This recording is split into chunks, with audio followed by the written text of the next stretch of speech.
the Sith will rule the galaxy.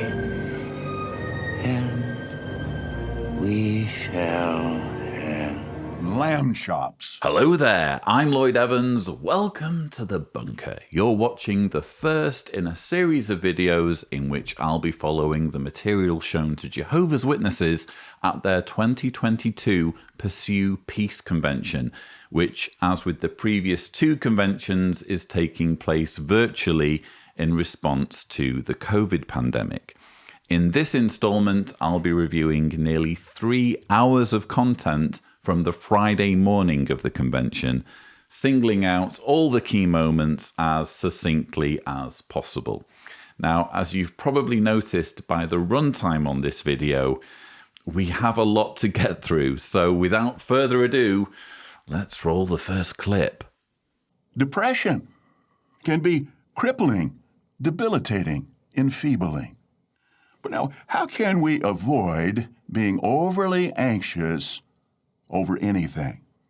The answer is given in the next words of Philippians 4, 6, and 7. After telling us not to be anxious, Jehovah gives the antidote. He basically tells us to pray, supplicate, petition Him, and we will get that peace of God. But now, what does the Scripture mean when it says that this peace of God surpasses all understanding? Well, we could say that it's so amazing, so powerful, that we limited humans cannot fully understand it. It defies logic from a human standpoint. Our hearts and minds may be filled with so much worry, fear, anxiety. We see no way out, but we beg Jehovah for the peace that He can supply. And then what happens? Our minds and hearts, amazingly, are filled with calmness, security, tranquility. We're watching governing body member Stephen Lett, who isn't a mental health professional, and doesn't it show?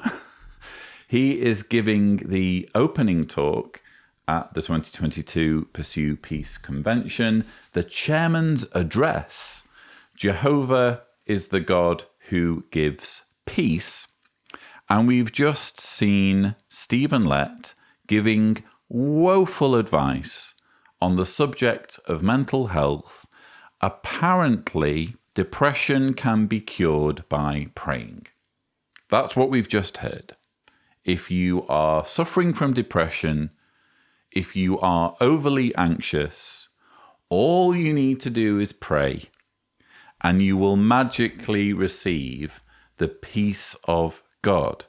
And I couldn't help but recoil or be triggered when Stephen Lett described the peace of God as defying logic from a human standpoint. It defies logic from a human standpoint. Whenever they use this phrase, human standpoint, it reminds me of the notorious article, the Watchtower 2013, November 15th, on page 20, 7 Shepherds, 8 Dukes, What They Mean for Us Today.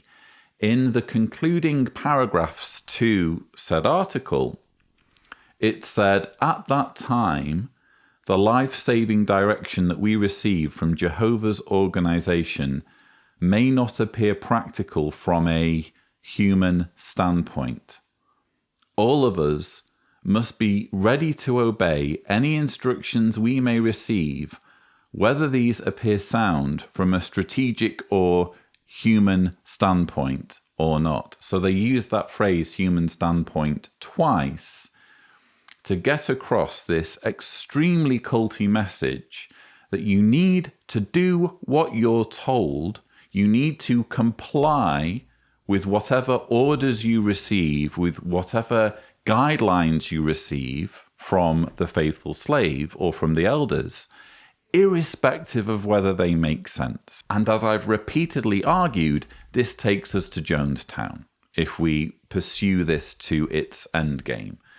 So I know that's not the context in which he was using this phrase. He was using this phrase to say, well, how can we possibly understand how profound the peace of God is? How can we truly understand its mysterious ways. That was essentially the way he was using this phrase. But I will always be triggered whenever they use this wording. It's almost as though Stephen Lett is conditioning the audience to get used to this idea that there are things loftier than they can comprehend. There is a wisdom from God beyond comprehension, beyond logical explanation from a human standpoint. And guess what? He is the gatekeeper of this knowledge. And in this case, we see Stephen Lett using his position as a channel of divine wisdom to show how profoundly unwise he is. This is a man who is telling millions of Jehovah's Witnesses that they can pray away depression. Thus far, we've discussed how Jehovah is a God of peace who gives peace, and we've talked about what kind of peace he gives. But now we ask, to whom does Jehovah give peace? The simple answer is, Jehovah gives peace to those who draw close to him and want to follow his guidance. So, receiving peace from Jehovah starts with living a clean life following Jehovah's righteous moral standards. Many people in Satan's world, as you know, believe that God will accept them as they are, that God, in effect, will lower his standard to accommodate them. Can you imagine such pride? That would be like a pot telling its maker, the potter, how the pot must be used, and the potter must accept this whether he likes it or not. Well, we know it doesn't work that way, does it? We have to come up to Jehovah's righteous standards. Now, he'll help us, but we do the changing, certainly not Jehovah.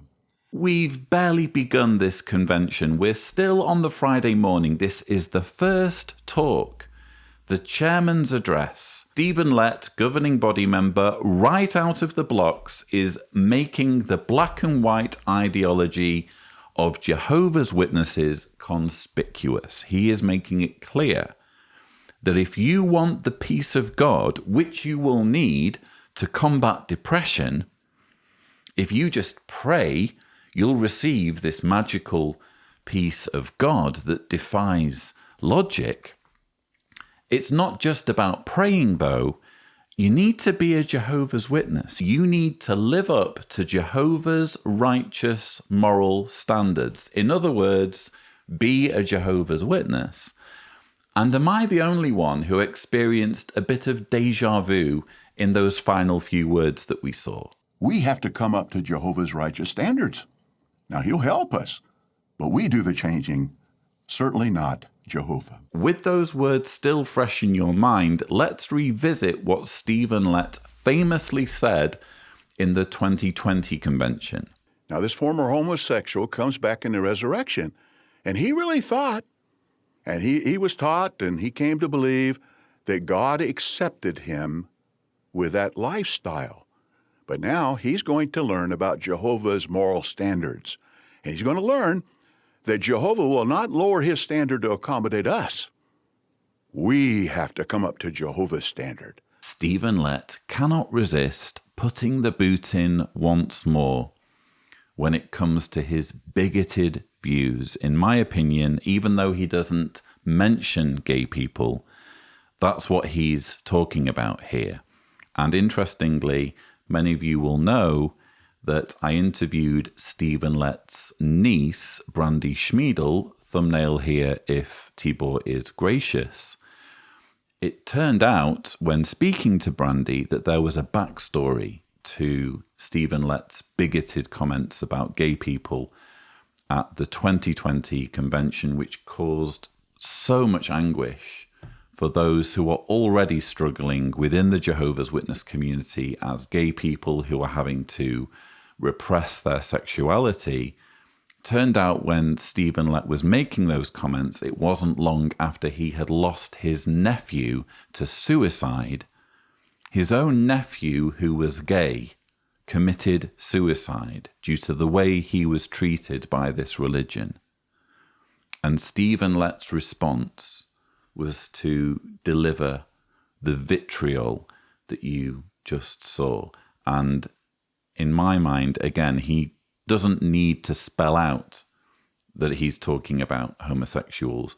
I think that what we just saw at this latest 2022 Pursue Peace Convention, again, right out of the blocks, right at the beginning, in the very first talk, in his very first few comments, for whatever reason, this is a man who cannot resist making things more difficult, using his platform, using any opportunity to further estrange and further isolate those who aren't like him, those who love differently. And as we're going to see as this convention goes on, in fact, within just the Friday morning of this convention, it's apparent that the organization is once more pursuing its crusade against gay people. I'm afraid there will be more homophobic material to come as the Friday morning talks progress.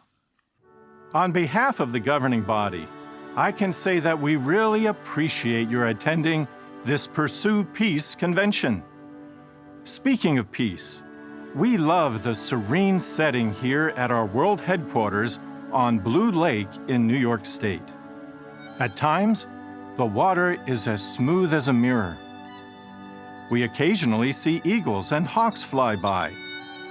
And in the fall of the year, when the leaves change colors, the forest can look spectacular. More important than this tranquil setting, though, is the abundant peace that Jehovah has given to his organization. We can say this because of the peace and harmony that unite us, no matter what our nationality, language, race, tribe, or social background is. This, for me, was a bit awkward and tone deaf.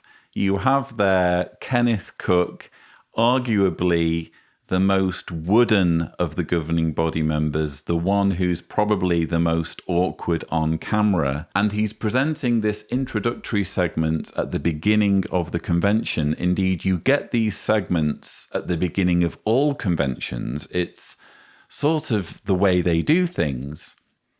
But it doesn't really make sense when the convention has already been introduced by Stephen Lett. Ordinarily, a convention wouldn't be being introduced by a governing body member because you'd be going to your local sports arena or wherever it is that you have your ordinary convention, and some elder or some circuit overseer would be giving this opening chairman's address, and then they would switch to a video of a governing body member. Again, it doesn't really work when we've already seen a governing body member in the form of Stephen Lett. Why do we need two governing body members to welcome us to the Pursue Peace Convention?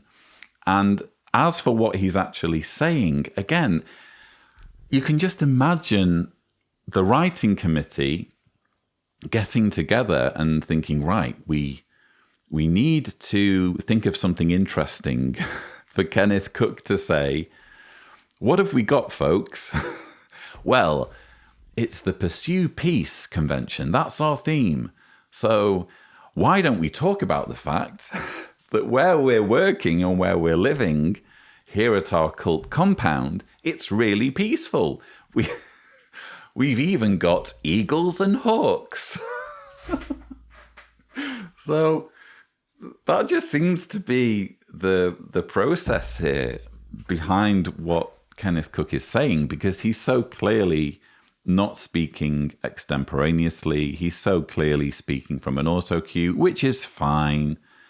But when you speak from an auto cue, I think your words need to be a bit punchier and a bit less predictable. And especially when you're addressing millions of Jehovah's Witnesses, many of whom are living in dire poverty in parts of the world. And you're there bragging about the fact that you live in this oasis, this wonderful, peaceful retreat, just because you're a governing body member, just because of your privilege that you've accumulated by rising up the hierarchy in the organization. For me, that's just a bit tone deaf. We know what peace means. We know what it means to be peaceful. You don't need to use the theme of the convention as an excuse to rub it in people's faces that you live in a peaceful, serene, idyllic place. In the second half of day 1, we'll enjoy our second convention symposium, Take Delight in God's Promises of Peace. We will be greatly heartened by Jehovah's promises of peace found in the book of Isaiah. For example, one of the talks has a theme, The Wolf and the Lamb Will Feed Together. Today, we can't even imagine feeding a wolf and a lamb together. If we tried such, it would likely result in lamb chops for the wolf.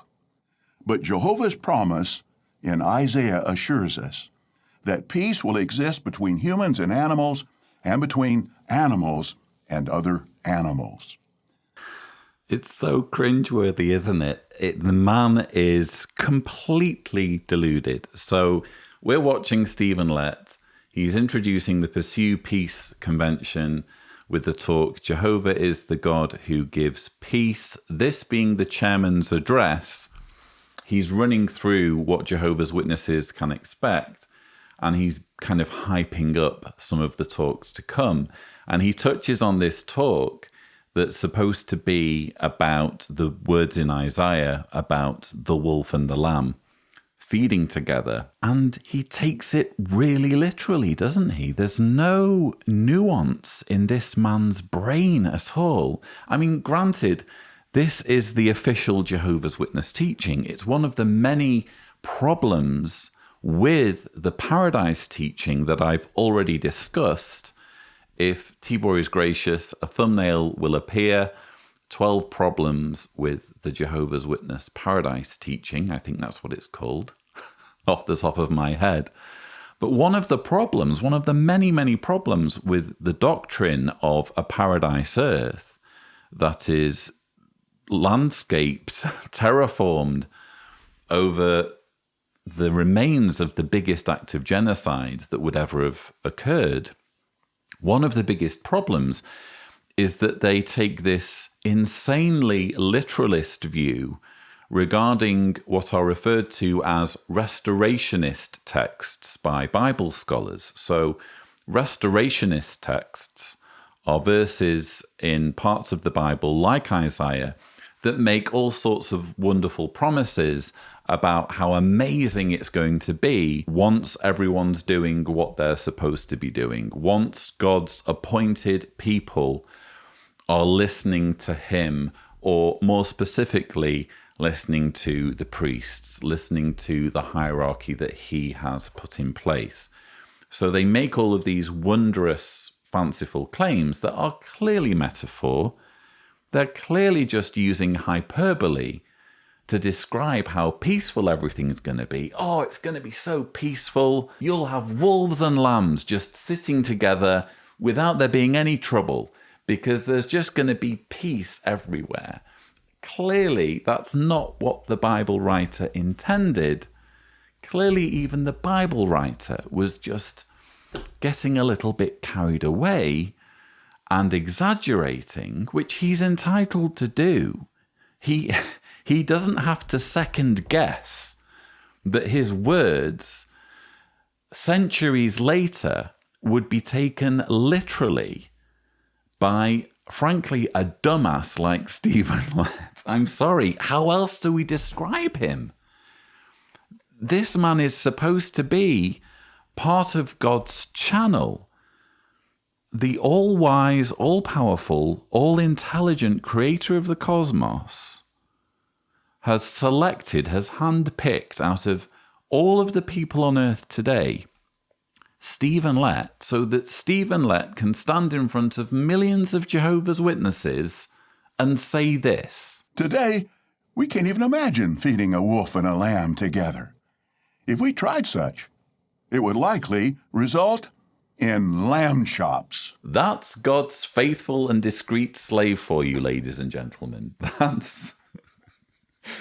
That's the mouthpiece he's using in the last days, in these critical times, so that people can receive spiritual food at the proper time. That was spiritual food, almost like eating lamb chops. But surely the penny must be dropping at some point. I know it is for at least some, because we're seeing people waking up. I'm hearing from them in my voicemails. I'm interviewing them.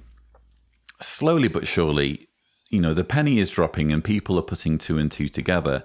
And as I've repeatedly expressed, the more people like Stephen Lett shove themselves in front of the camera, the easier it gets, quite frankly. I mean, the man is doing my job for me. Well, why do I need to jump through hoops to portray him as a simpleton or portray him as someone unworthy of the devotion he is receiving when he's spouting nonsense like this? We truly hope that many accept our invitation to hear the enlightening public Bible discourse entitled Friendship with God, How Possible? Now, if we think about it, we're not born as friends of God because we're born as sinful offspring of Adam. Actually, if we think about it, we're born as enemies of God. Sometimes you'll hear people say of a little baby, "Look at that little angel." But more accurate would be to say, "Look at that little enemy of God." Now, of course, we love that little baby, and it's not hopeless, because our loving Creator has made reconciliation with Him within the reach of everyone. We can become a good friend of God, and that close relationship with Jehovah will become our most valuable possession. Yes, your ears do not deceive you. We've just heard Stephen Lett, governing body member, 1/8 of the leadership of Jehovah's Witnesses, describing babies as enemies of God. Sometimes you'll hear people say of a little baby, "Look at that little angel." But more accurate would be to say, "Look at that little enemy of God." Now, I've seen that these comments have provoked quite a response from ex-Jehovah's Witnesses on social media. Indeed, if you search on YouTube, you'll find loads of videos that have been made in response to these words. And I agree, I think they are appalling. It's appalling language to be using. It's not endearing, is it? I mean, if you're sat in the audience, I say sat in the audience, it's all virtual, isn't it? If you're sat in someone's home watching this convention on someone's laptop or on someone's TV, you're going to be scratching your head at this point and thinking, what an odd man. The last thing that I think of when I see a baby is, oh, look at this little enemy of God. And I don't think it's a good thing or a healthy thing to respond that way for anyone. It's not revealing of a healthy attitude towards children, is it? And I would agree. I just think it's important that we put Stephen Lett's words in as much context as possible. He does, in fairness, say the following.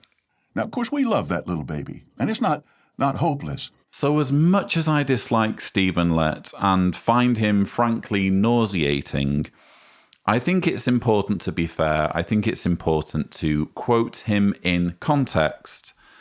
He was trying to make a theological point, wasn't he, about redemption through Christ and the fact that all humans are born estranged from God and they need to find their way to salvation, which is essentially a Christian message when you think about it. And he was, in his own goofy, clumsy way, trying to express this thought, which is essentially an ingredient of Christianity. But the problem we have specifically with Stephen Lett is he has form for saying things about children that are not only less than flattering, but in my opinion, revealing of an underlying contempt. Children are not born with the godly quality of love. In fact, because of imperfection, they're born with the opposite. Often a tendency to be selfish. They grab things, mine, mine, mine. This tendency toward greed becomes manifest very early.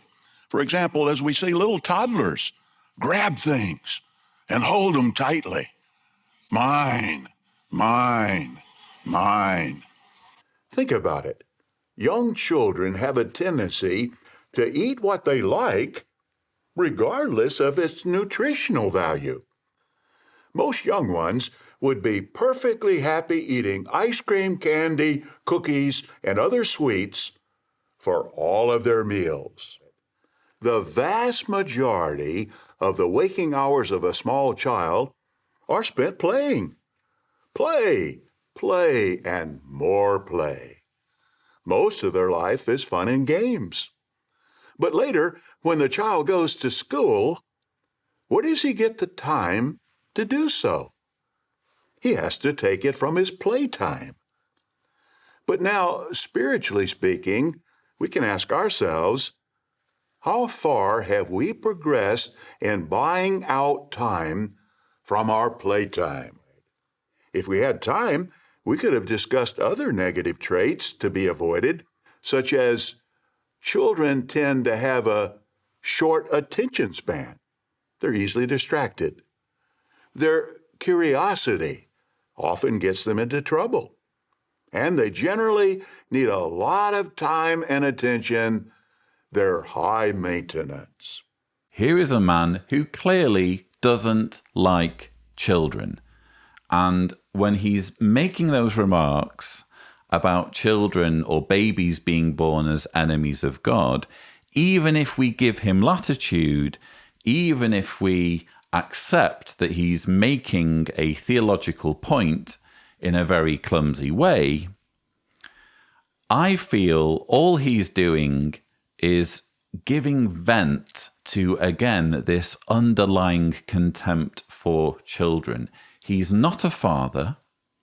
Like the rest of the governing body members, apart from Tony Morris, who has 2 sons, he's never had kids. And yet, as a governing body member, he finds himself in a position where his decisions, his ideas, the policies he rubber stamps and perpetuates have a direct impact on children. So when you have someone with so much power, someone who can potentially put children in harm's way if they have the wrong policies on child abuse, what you really would be looking for ideally is someone who likes children, who thinks that children are a good thing, who recognizes that children are precious and are vulnerable and must be cherished and must be protected. And time again, whenever Stephen Lett talks about children, it's very, very clear that that is not his attitude at all. He actually doesn't like children. And yet he has so much power over so many children's lives, power that he is frankly misusing to the point where child abuse is being covered up on an unfathomable scale. The following video is a little small sampling of the videos you will see during this convention. Hey everyone, guess who just walked in? Olivia. Today's poll, would she ever? No, she would never. She's an angel. I wanted to go up to the girls and smash their phones. Neutral? Ain't no neutral. You're just a coward. Take your trash. What I was feeling back then was just sadness. Never really peace. Hello everyone, Hayley from Junior Design here. Is there just a little bit of envy in there? In June of 2018, a huge group of armed men came to us. They represented the ideals of my childhood. Do you have any idea what this is gonna cost us? I didn't have a choice. You went behind my back. Where's your mask? Do you know how many people have actually gotten sick? 0. That's what always happens. When you're just about to lose all your strength, Jehovah does that something for you. I'm so grateful that we made peace before the world turned upside down. isn't the world already turned upside down if you're one of Jehovah's Witnesses? Don't you already view this world as doomed, as in the grips of Satan? What an odd teaser. Or as Stephen Lett puts it, little small sampling of the convention dramatizations that we can look forward to. I found it very dark and sinister and morbid. You know, if this were a video that I was making and I was maybe directing Tibor, who's our video editor, that's the sort of music selection that would come about as a result of me saying to Tibor something like, can you make the music really dark and intense and scary?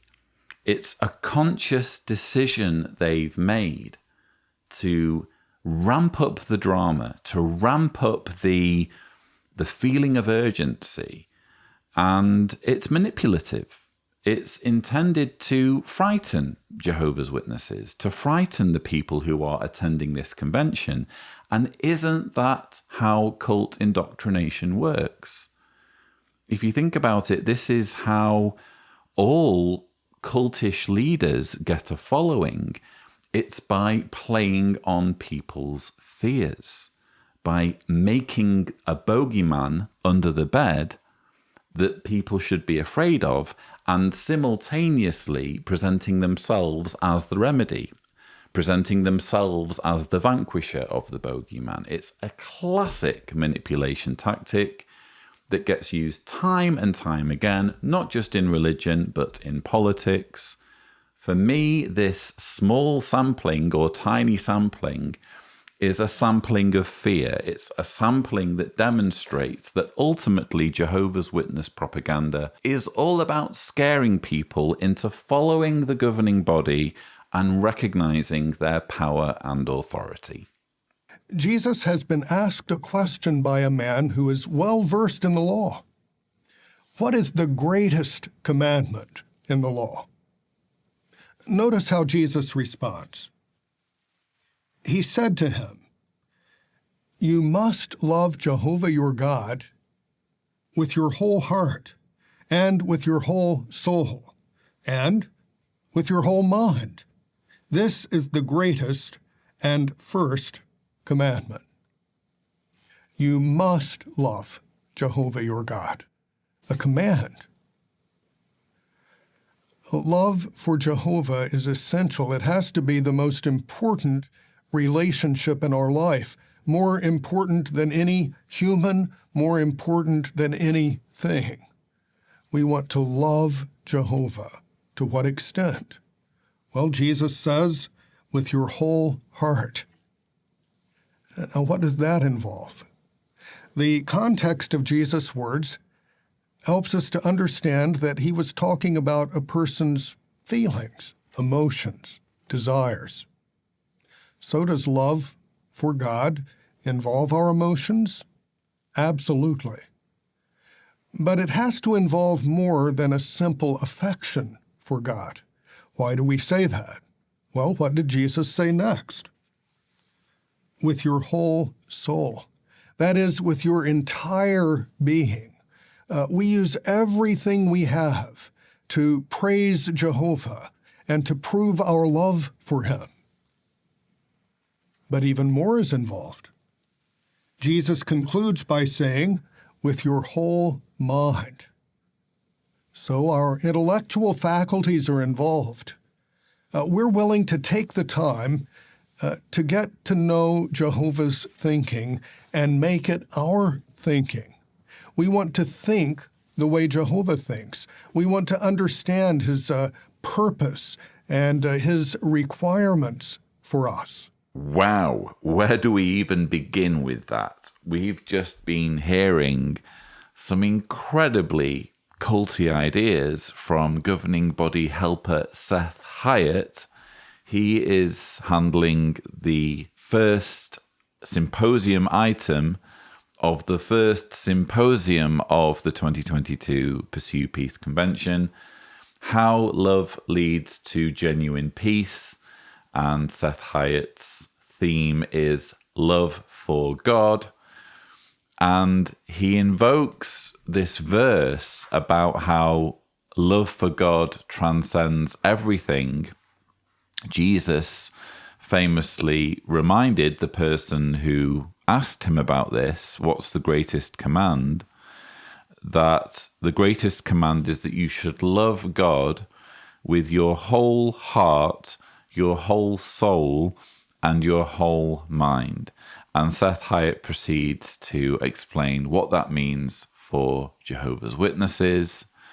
I've mentioned before, as a child, I can remember this particular verse giving me problems, because I used to think, well, I love my mum and dad, I love my sister, you know, they're real, I can talk to them, I can get to know them, and I'm supposed to love God more than I love them. My love for God should dominate every other love. Everything else that I have in my life should be dominated by my love for someone who I can't see, I can't speak to, unless you count prayer as speaking to God.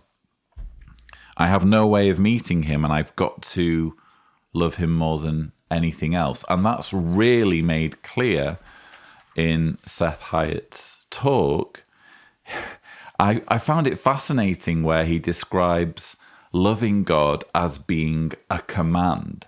You must love Jehovah your God with your whole heart, and with your whole soul, and with your whole mind. This is the greatest and first commandment. Isn't it a bit odd that God needs to command people to love him? That's never a healthy thing, is it? If you're in a relationship with someone and you are compelled to love them, you are commanded or ordered to love them, not just love them, but love them more than anything else, with your whole heart, soul, and mind. I would suggest that's not indicative of a healthy relationship. That's a weird thing to ask of someone, because ultimately, if we really do have free agency, if we really are allowed to be ourselves, to have our own unique personalities, you know, have our own preferences, be free to love certain people or certain things, how can you possibly command someone to love you, or command someone to love a God, which is what we're talking about here? It's a really weird thing. So no wonder when I was little, this verse perplexed me, because quite frankly, it just doesn't make any sense. You cannot order someone to love a particular thing or a particular person. You also have Seth Hyatt reminding Jehovah's Witnesses that loving Jehovah is more important than anything. Love for Jehovah is essential. It has to be the most important relationship in our life, more important than any human, more important than anything. Isn't it interesting that what the Bible has to say isn't enough? It's not enough for Seth Hyatt to simply read these words, which, again, don't make any sense. It's not enough for him to let people reach their own conclusions. He has got to add to the scriptures and explain what these words mean.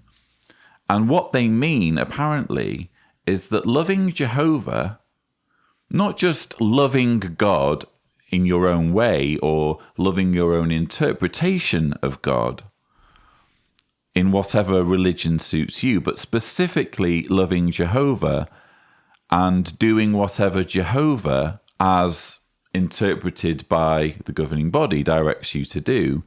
That's more important than any human, than anything.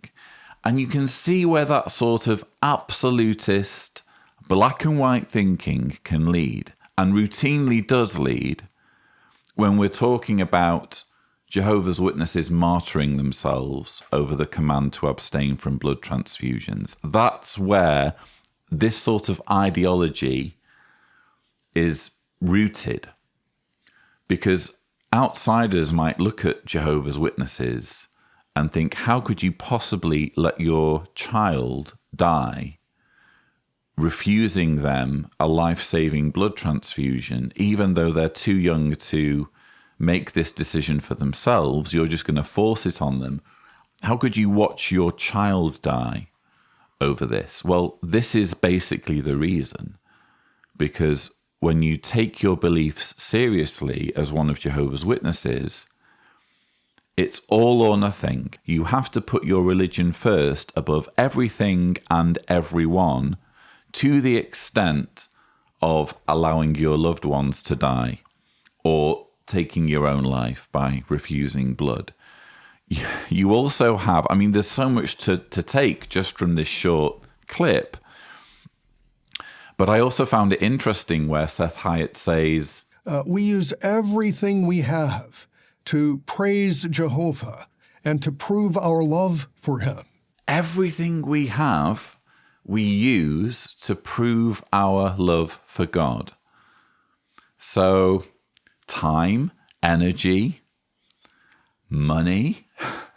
God always needs money, doesn't he? The supreme creator of all things is apparently always short of a few bob. And we need to pitch in. We need to do this because we need to prove our love. And this takes me back to the weird thing about being commanded to love someone. You're not just commanded to love God, you are also being told here that it's not just about what's going on in your head. It's not just like a thought crime issue where your synapses must be aligned so that you love this abstract being. You have to constantly prove it. It's not enough just to love. You have to constantly prove it. And again, we're in the realm of an abusive relationship, aren't we? It's more than likely an abusive relationship if you are being commanded to love someone. And it's more than likely an abusive relationship if you are being commanded to prove that you love someone, to give money or to give time or to give energy, rather than these things just being an organic thing where you feel personally motivated and you don't feel under any compulsion. Then we have Seth Hyatt reminding Jehovah's Witnesses what it means to love God with your whole mind. We're willing to take the time to get to know Jehovah's thinking and make it our thinking. We're willing to make God's thinking, as interpreted for us by the governing body, we're willing to make it our thinking.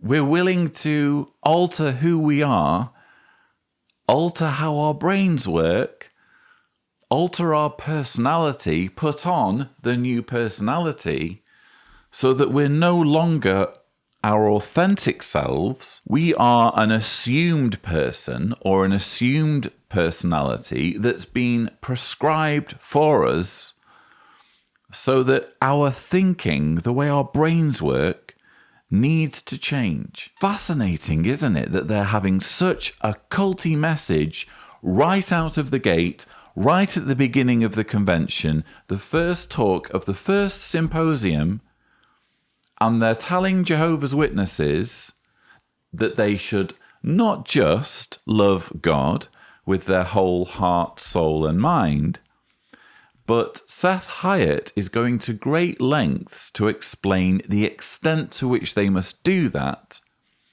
And conveniently, it turns out that loving God with your whole heart, soul, and mind means being able to put the organization and your religion before everything else, constantly prove that you love God by giving everything that you have, including money, and being willing to adopt the thinking that the organization prescribes for you. In the following dramatization, notice how a family draws strength from a Bible account that highlights love and respect for Jehovah's sovereignty.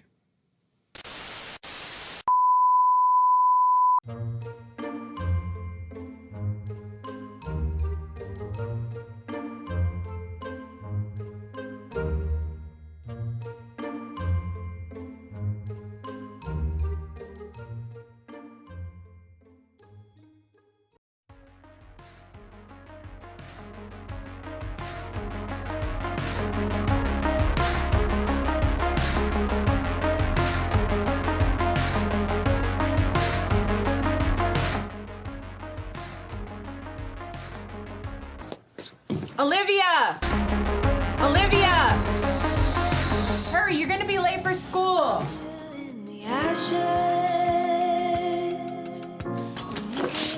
Thank you. Okay, Mom, I'm going to preach. See you. Bye, Mom. Love you. Have a good day.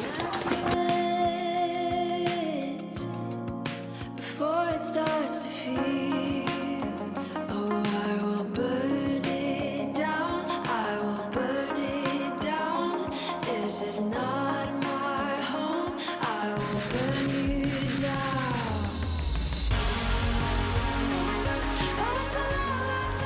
Okay, I'm totally posting that.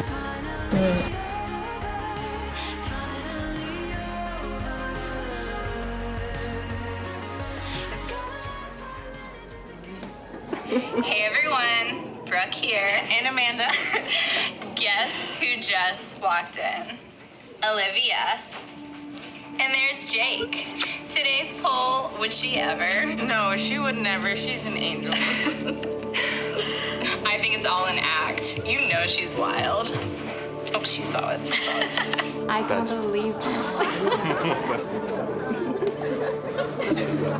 I don't even think she likes guys. What if she's into girls? everybody's getting it. I bet she's still a virgin. I did just want to comment on something that I noticed when I was just now watching it for, I don't know, the third or fourth time. We see near the beginning of the dramatization when they're playing that funky music and setting the scene for what's about to happen, we see some B-roll of some bits of paper on either a wall or a refrigerator. Maybe Tibor can overlay. You see a drawing of a lion, and only now, when I've just been watching it, did I think, what does that text say? So maybe Tibor can zoom in. It's a little bit hard to read, but I've managed to decipher what it says. The first part of the text is quoting from Job chapter 38, verses 39 and 40. Can you hunt prey for a lion or satisfy the appetites of young lions when they crouch in their lairs or lie in ambush in their dens? So Jehovah is reminding Job and Job's comforters of how great he is and the fact that he satisfies the appetites of young lions. He feeds lions. That's what Jehovah does, apparently. And on the refrigerator, there are some comments below. On the left, you see it says, spend about 20 hours a day resting. I'm sure that's not what Jehovah's Witnesses are required to do. That's probably describing the behavior of lions. I don't know. And on the right-hand side, it says, Jehovah designed the lion to care for its needs, but ultimately it is only Jehovah that can provide for them. So this is presumably some family worship project or some personal study thing. And they're studying lions and they are fixating on a verse about lions that's describing something that completely contradicts what we heard earlier in this very convention, in this very session of the convention.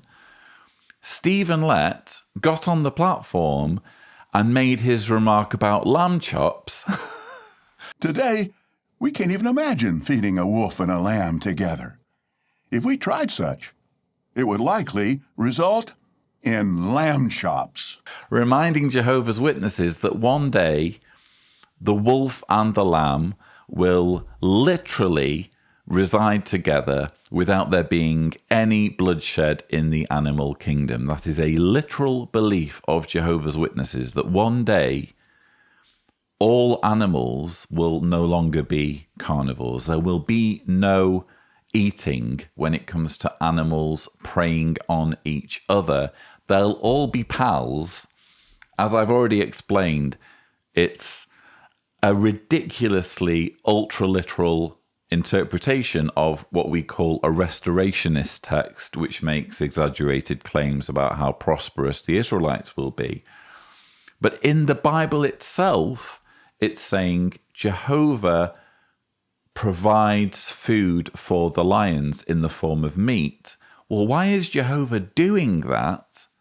Why is Jehovah facilitating this if the ideal standard that we're all going to live under in the future, or that Jehovah's Witnesses are going to live under in the future, is for animals to all be herbivores? So it's not a big deal by any stretch. It's just a little reminder, though, of how messed up a Jehovah's Witness upbringing is. And we're going to see later on where this sort of upbringing leads, or the ignorance that you end up with as a Jehovah's Witness adolescent when you are subjected day and night to this sort of indoctrination.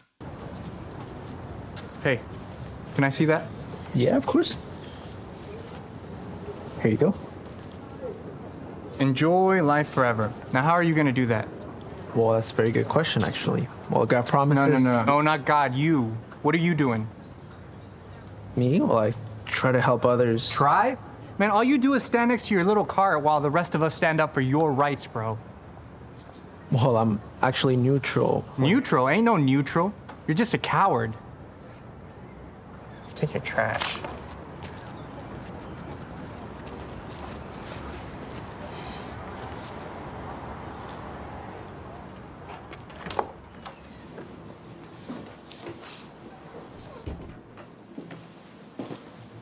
How'd it go?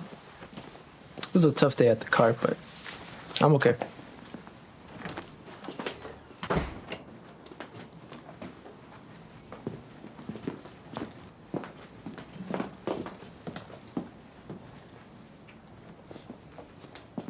Brooke here, and Amanda. Guess who just walked in? Olivia? What's wrong?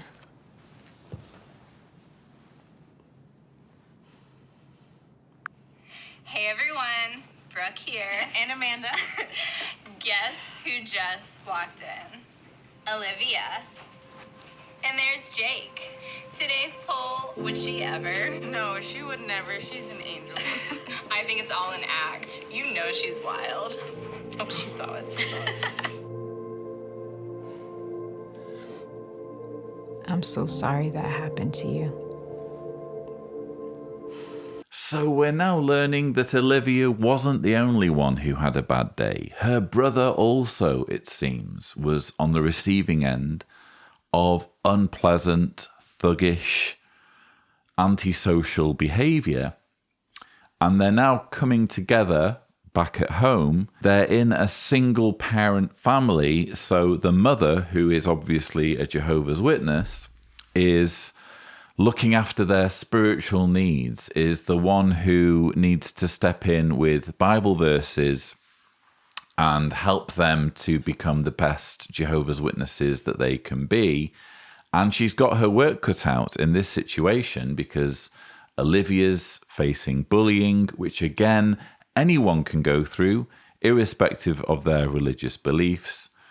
And the correct response, in my view, to what Olivia endured would always be to go to the school authorities. You just do not violate people's privacy and bully and harass people on social media in that way. So those girls in any normal school would be in serious trouble, I would suggest. But the Jehovah's Witness faith needs to be seen as coming to the rescue in this situation, and it will. And we're also going to see some words of wisdom for Olivia's brother, who, again, faced some appalling behavior at the cart. I would never endorse confronting Jehovah's Witnesses in that kind of way. How on earth do you expect to persuade anybody or reach through to anyone or have any kind of meaningful dialogue when you're having that sort of confrontational, aggressive attitude? It doesn't matter that it's unrealistic. Anyway, now that the mother is on the case, we're going to learn that the Bible has the answer for any situation, including the tough day that has been experienced by Olivia and her brother. I'm so sorry that happened to you.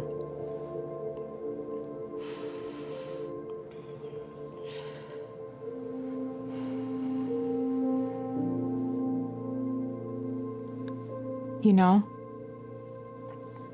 it reminds me of a situation Paul was in.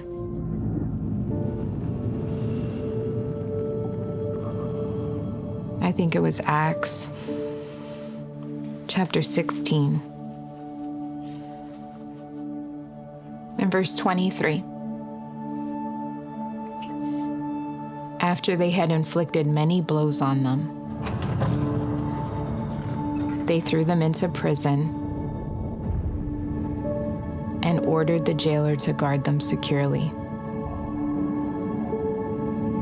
Because he got such an order, he threw them into the inner prison and fastened their feet in the stocks.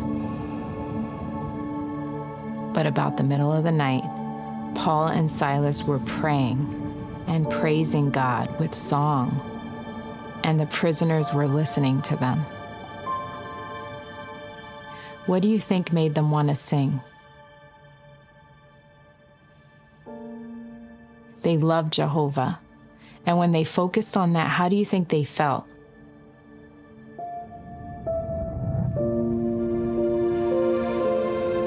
I think they felt some peace. That's right. How about we dig a little bit deeper? Okay.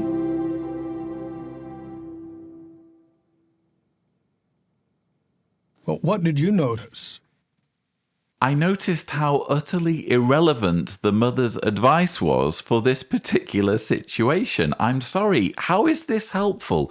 Oh, well, the answer here, Olivia, to you being bullied and to you being harassed in your classroom with videos being taken of you without your permission, your privacy being violated, and videos of you with sexual comments being posted to social media, the solution here is for you to love God more and focus on how much you love God. Isn't that the answer, though, to everything in the Jehovah's Witness world? If you're having any kind of problem, ultimately it's down to you and whether you love God enough. Because if you love God enough, it shouldn't be dragging you down so much. You should be able to overcome any adversity if you have enough love for God. That's the message here. And in my view, it's a toxic message because what it does is it makes you responsible and it makes you feel bad if you can't get through a problem, if you're not able to cope with, in this situation, bullying and harassment. Olivia is essentially being told, yes, this terrible thing has happened, but don't worry, remember, you're one of Jehovah's Witnesses and you love Jehovah. So if you focus enough on your love for Jehovah, this won't be such a big issue, this bullying thing. You'll be able to pull through. In the following dramatization, notice how a family benefits from the Apostle Paul's example of displaying love of neighbor even when provoked. What are you gonna do? You're just a coward. Man, all you do is stand next to your little cart. You don't do anything. You just stand next to your little cart while the rest of us stand up for your right. Just a coward. Gabe, what happened today? It's just, I've been yelled at in service before, but this time I wanted to, I don't know. I wanted to go up to the girls and smash their phones. I'm so glad that you didn't. Yeah, but I feel guilty because I was like so angry.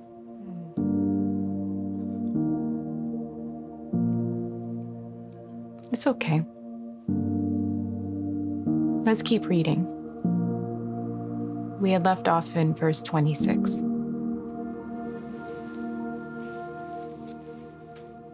Suddenly, a great earthquake occurred, so that the foundations of the jail were shaken. Moreover, all the doors were instantly opened, and everyone's bonds came loose. When the jailer woke up and saw that the prison doors were open, he drew his sword and was about to kill himself, assuming that the prisoners had escaped. But Paul called out with a loud voice, "Do not hurt yourself, for we are all here." So he asked for lights and rushed in. And seized with trembling, he fell down before Paul and Silas. Now, think about what the jailer had done to Paul.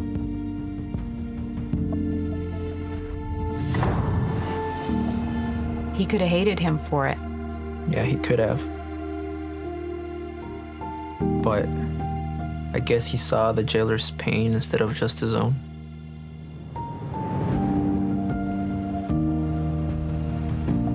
Yeah, Paul loved his neighbor. He didn't hold back trying to save his life.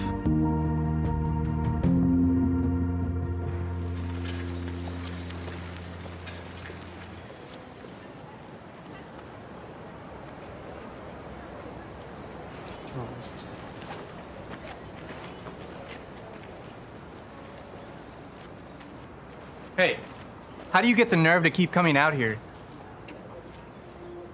Look, you were right about what you said.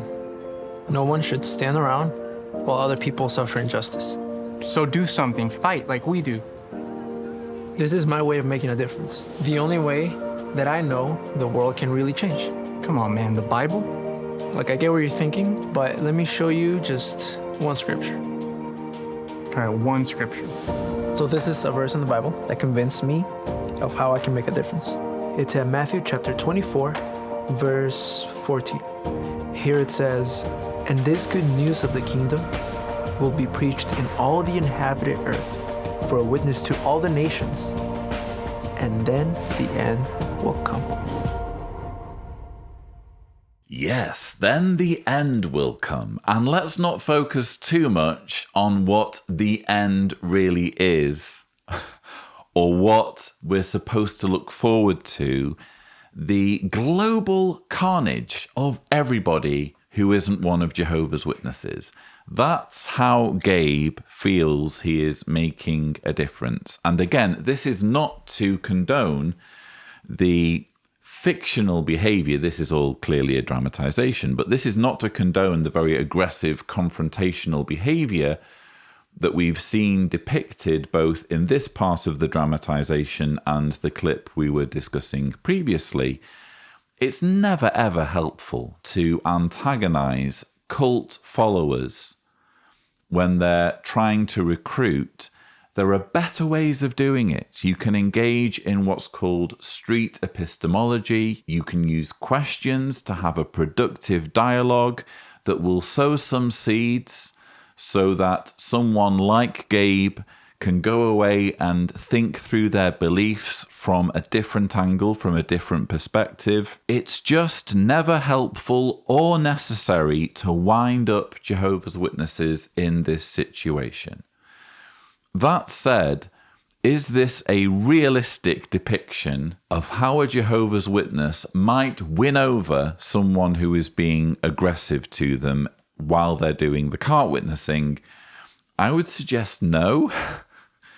I would suggest if you have someone like this who just wants to argue and just wants to feel superior regarding those around him or people he encounters when he's out with his friends, walking up to people who he knows will have completely different views to him, clearly just to start a fight, clearly just to cause trouble. There are people like that, of course, and this seems to be the sort of person who's being depicted here.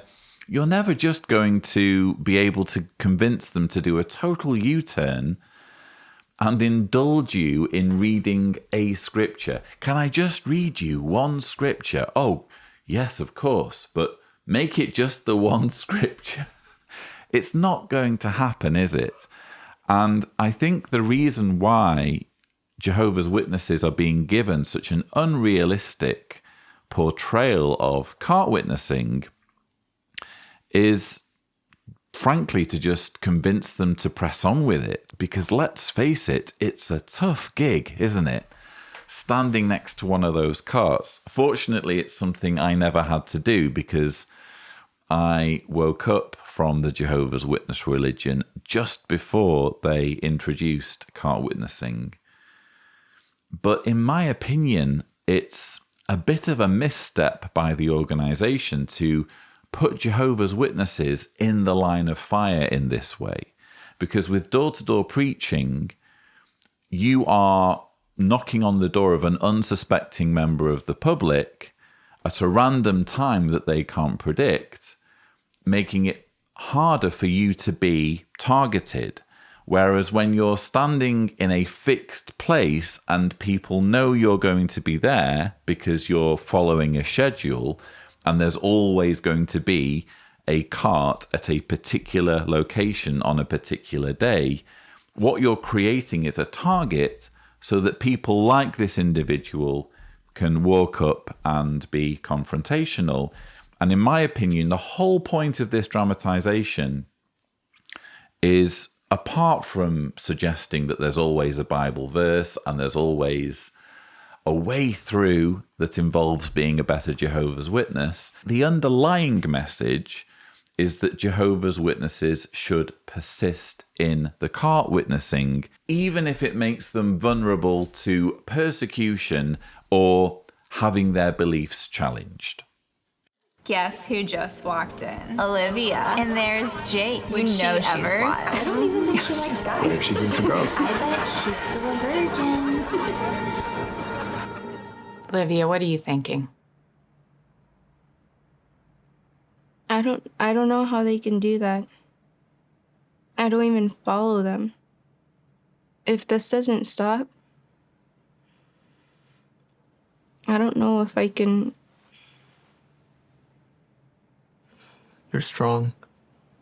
Okay, you just can't let them get to you. Hey, I think we need another Bible example. Remember when we studied about the Shulamite girl? Yeah, I remember. And who was pressuring her? Solomon.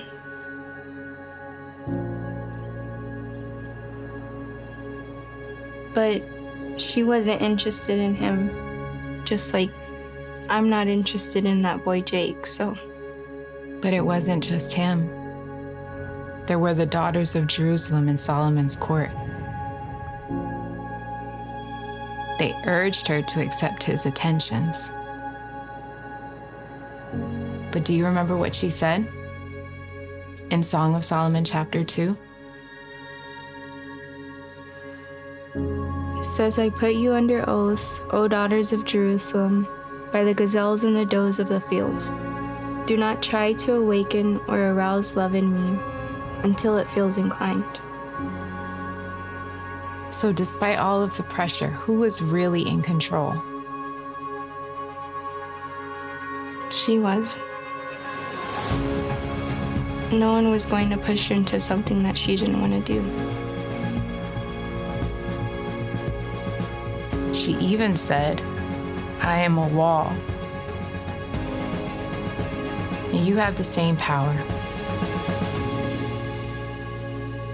And if you believe that, it'll change how you handle the pressure. I just posted it. Go like my video. All they want is to see me give in. Hey guys, update on yesterday's topic. I guess she still needs. Why would I give them the satisfaction? My peace comes from doing the right thing. Nobody can make me stumble.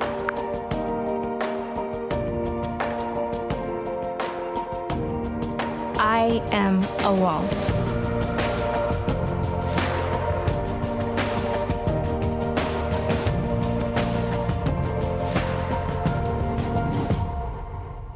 We've been watching part of the first series of dramatizations on the first day of the 2022 Pursue Peace Convention, and this is apparently how to deal with bullying. If a girl like Olivia is having her privacy violated at school, is being harassed by her schoolmates with inappropriate videos of her taken without her permission and laced with sexual remarks, what you need to do is read the Bible, remember how much you love Jehovah, and focus on the story of the Shulamite maiden as recorded in the Song of Solomon, which is a really odd direction in which to take things. The problem here, as far as I can see, has nothing to do with Olivia being a Jehovah's Witness.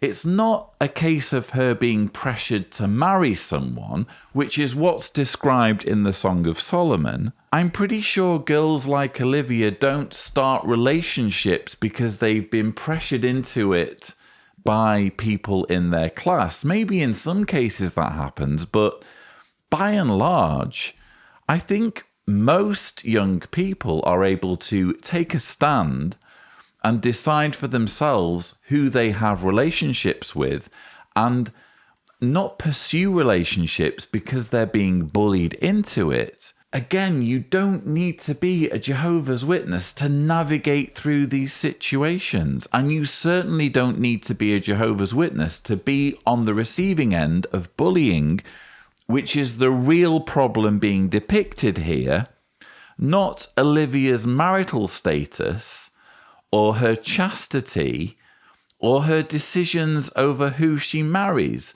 By the logic of the makers of this video, what Olivia needs to do is she needs to confront the girls in her class and say, quoting Song of Solomon 2, verse 7, "I put you under oath, O daughters of Jerusalem, by the gazelles and the does of the field, do not try to awaken or arouse love in me until it feels inclined." This is apparently the sort of conversation she should be having with those bullying her. You can imagine what that would do. You can imagine what videos would be made if she were to say something like that, thus empowering those who are bullying her and making them feel as though their opinion is relevant in the matter of who she marries or who she has sex with or who she has a relationship with. And I couldn't help but giggle when they quoted from the part of Song of Solomon where the Shulamite maiden says, "I am a wall." That was actually one of the verses that you always used to dread as a young Jehovah's Witness guy when it was the Theocratic Ministry School, which they don't do anymore, although I think they do still do Bible readings. There were certain verses in the Bible that you just used to dread having to stand on a platform and read out in front of a whole congregation of people. And one of them was Song of Solomon 8, verse 10. "I am a wall, and my breasts are like towers. So in his eyes I have become as one who finds peace." Again, how is this sort of language going to help in confronting those who are bullying someone? It's just, frankly, not a relevant Bible verse. It's a classic example of Jehovah's Witnesses just presupposing that the Bible has an answer for every conceivable situation that someone finds themselves in.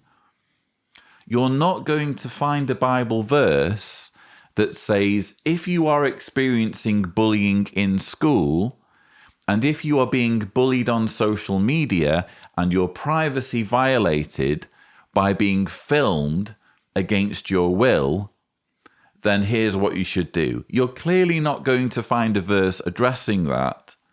So they have to jump through hoops to find just about any verse that might somehow be connected with what Olivia is experiencing, even though it's clearly irrelevant. Of course, Olivia gets to choose who she has relationships with.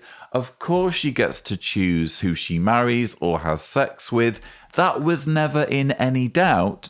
The whole point here should be that she's experiencing bullying and she needs to do something about the bullying. She needs to report the bullies to the school authorities so that they get into a whole world of trouble for their clearly inappropriate behavior.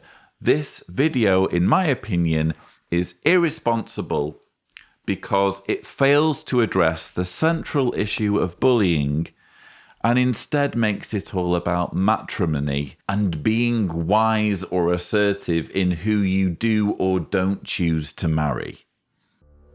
Jacob has reason to be upset. He had arranged with Laban to work 7 years for Rachel. At the end of the 7 years, a wedding feast is arranged. But the heavily veiled woman brought into him is not Rachel, it's Leah. Imagine how shocked Jacob must have been. Instead of admitting to his deceit, Laban gives an excuse. What thoughts come to Jacob's mind? Does he consider that Jehovah might be working out his promise to make Jacob's offspring plentiful, like the dust particles of the earth? We don't know. As it turns out, Leah bears him 6 sons, including Levi and Judah, family heads of the 2 most honored tribes of Israel. Of course, Jacob couldn't have foreknown this. Still, Jacob, the peacemaker, accepts Leah and goes along with Laban's outrageous request that he work an additional 7 years for Rachel. What's the lesson? It's disappointing when others don't hold to their agreements. Like Jacob, can we find it in our hearts to forgive and find a way to preserve peace with them? We've been watching the dramatic Bible reading from this year's Pursue Peace Convention of Jehovah's Witnesses. In every convention, every year, they have one of these dramatic Bible readings where they fixate on a certain part of the Bible and try to bring it to life just by having someone read it and then typically a governing body member explaining it or giving his interpretation. This year it's Jacob, a man who loved peace, and it's talking about how Jacob was a peacemaker and he found himself in all of these weird situations that required him to be diplomatic. And there were just 1 or 2 parts of this dramatic Bible reading that I found fascinating, and this was one of them. Now, I'm going to explain later in this rebuttal why this is an awkward part of the Bible for Mark Sanderson to be bringing to the attention of Jehovah's Witnesses. This is a part of the Bible that makes very clear that the Bible isn't exclusively a monotheistic book. And we can see some evidence for that when we go to Genesis 28, starting in verse 1, because all of this involving Jacob and Leah and Rachel and Jacob being defrauded into serving double the amount of time so that he could eventually get the woman that he was interested in. It all stems from what's said at Genesis 28 verse 1. And Isaac called Jacob and gave him a parting blessing and commands, and said to him, You are not to marry one of the Canaanite girls. Be off to Paddan Aram, the home of your mother's father Bethuel, and marry a wife from there, a daughter of your mother's brother Laban. Let's just pause there. Go and marry one of your cousins. Seems to be the command that's being given.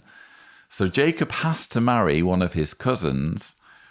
And then as we read on, it says, And may El Shaddai bless you and make you prolific and multiply you, and may you become an assembly of peoples. May El Shaddai bless you. That's weird, isn't it? Wonder who this El is. It turns out that El was a god in his own right. In fact, archaeologists have uncovered statues of El. You can go to a Wikipedia page that even shows one of these statues. Maybe Tibor can overlay it. El, brackets, deity, and you have there a gilded statuette of El from Megiddo. I only found out about all of this recently because I have been researching it in a book I'm going to show you later. But it turns out that the people in the Middle East worshipped a pantheon of gods, of which El was the supreme deity, and Yahweh was just one of this pantheon of lesser gods. And eventually Yahweh, the writers of the Old Testament, made it so that Yahweh effectively assumed the identity of El and became head of the gods, or the supreme god, and ultimately a monotheistic god.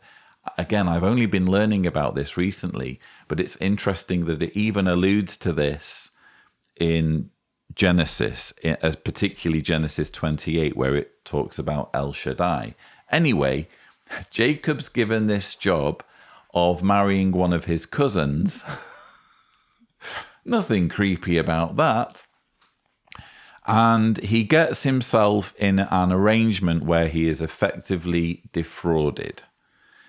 And what really got me was the casual way in which Mark Sanderson talks about being defrauded, and talks about how when you're in this sort of situation, you just need to be forgiving. What's the lesson? It's disappointing when others don't hold to their agreements.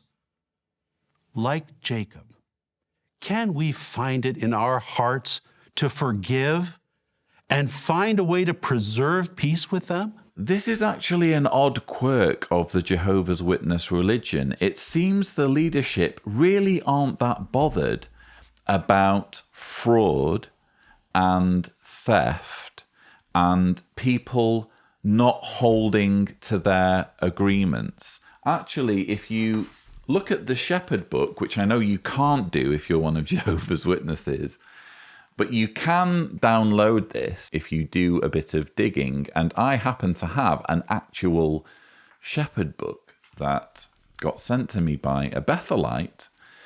And if you look up the section on determining whether a judicial committee should be formed, there are pages and pages about sex and about all sorts of ways you can get in trouble by having sex with a consenting adult. You can have your family turned upside down if you're a Jehovah's Witness and you have sex with someone who isn't your marriage mate, who isn't your husband or wife. And again, pages and pages legislating in ridiculous detail over all of these laws regarding sexual immorality or porneia. But when it comes to the crime of theft, the crime of stealing, here's what it says in paragraph 21.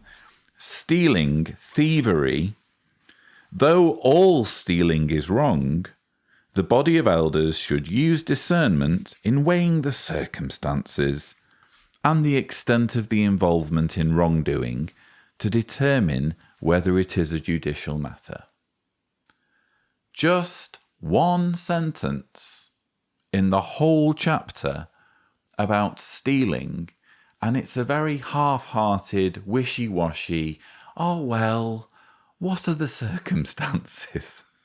Which is not how we approach things when it comes to whether criminals go to jail for stealing. We don't say, well, what were the circumstances? Yes, the bank robber robbed this bank, but what mitigating circumstances were there? No, if you rob a bank, you go to jail.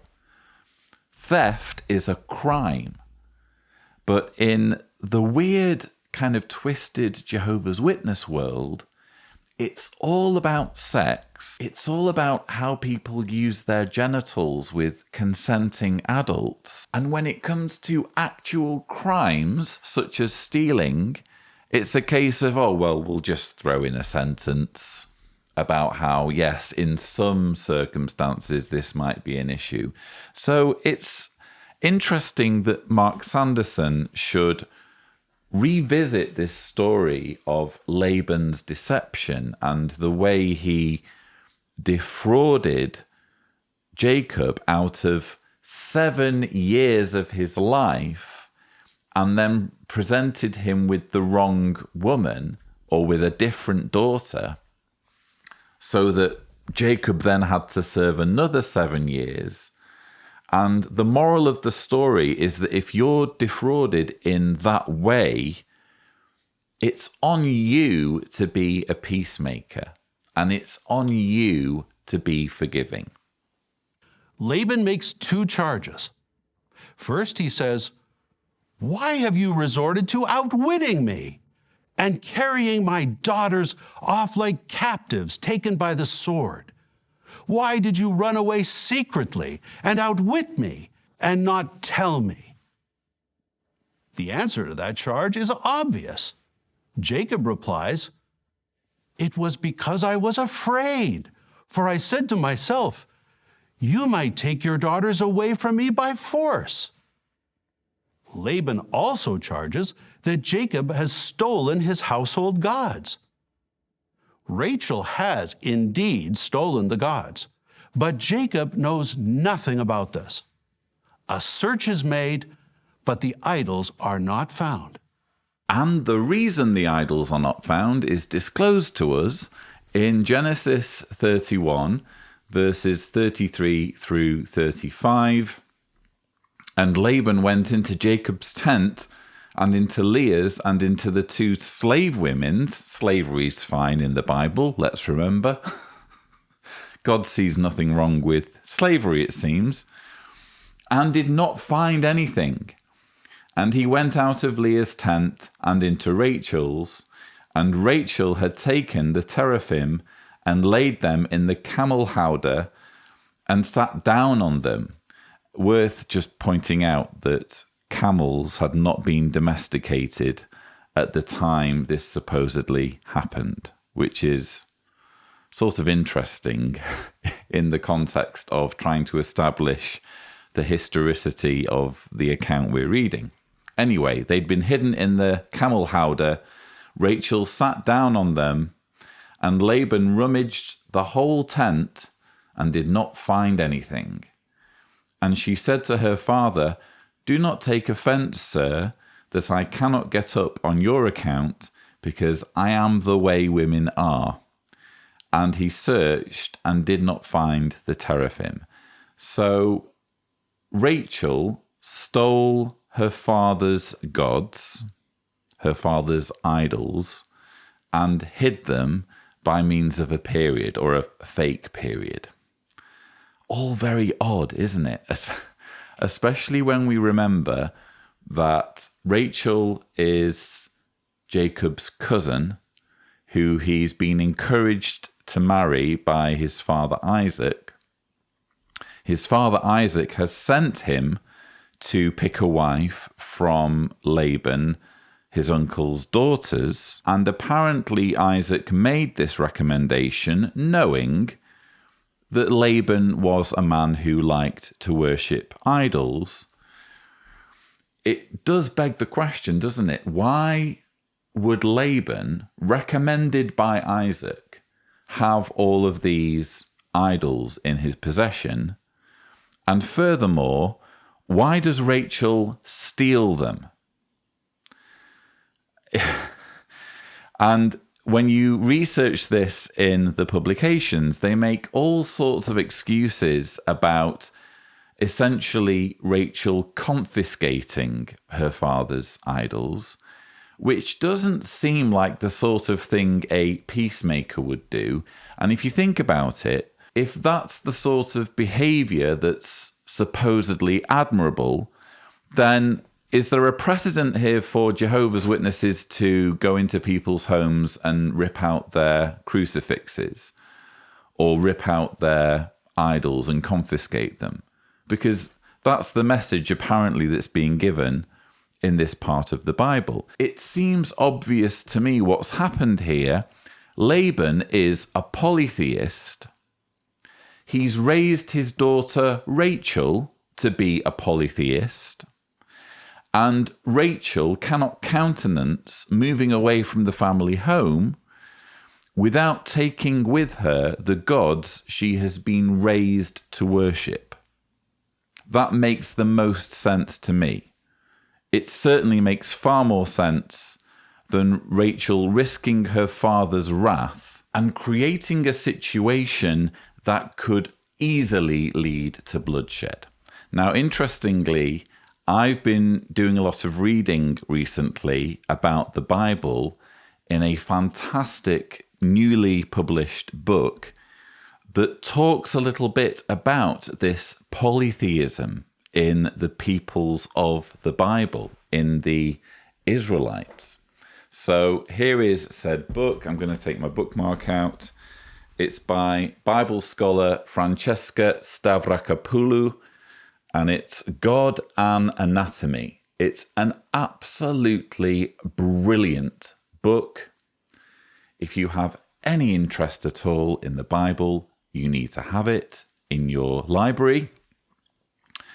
And Dr. Stavrakopoulou has done a lot of digging, a lot of research throughout her career, and discusses very candidly where the worship of Yahweh originates. And it turns out that when you go far enough back in the Bible, or in the early pages of the Bible, namely in Genesis, which is what Mark Sanderson is reading from here in his dramatic Bible reading, it turns out there are clues to this polytheism, or to the fact that Yahweh was not the God who was worshipped by the patriarchs. So let me go to pages 22 and 23. This is going to be quite a long quote, but I feel as though many people who are watching this need this information. Scholars have long suspected that El, not Yahweh, was the original God of the Bible, known in the Bible as Israel. His name not only occurs in the traditions of the patriarchs, but is embedded in the name of Israel itself, and is explicitly revealed in the divine name of a temple Jacob is said to have built at the ancient city of Shechem in what is now the West Bank. He erected an altar there and called it El, God of Israel. We'll look up that verse shortly.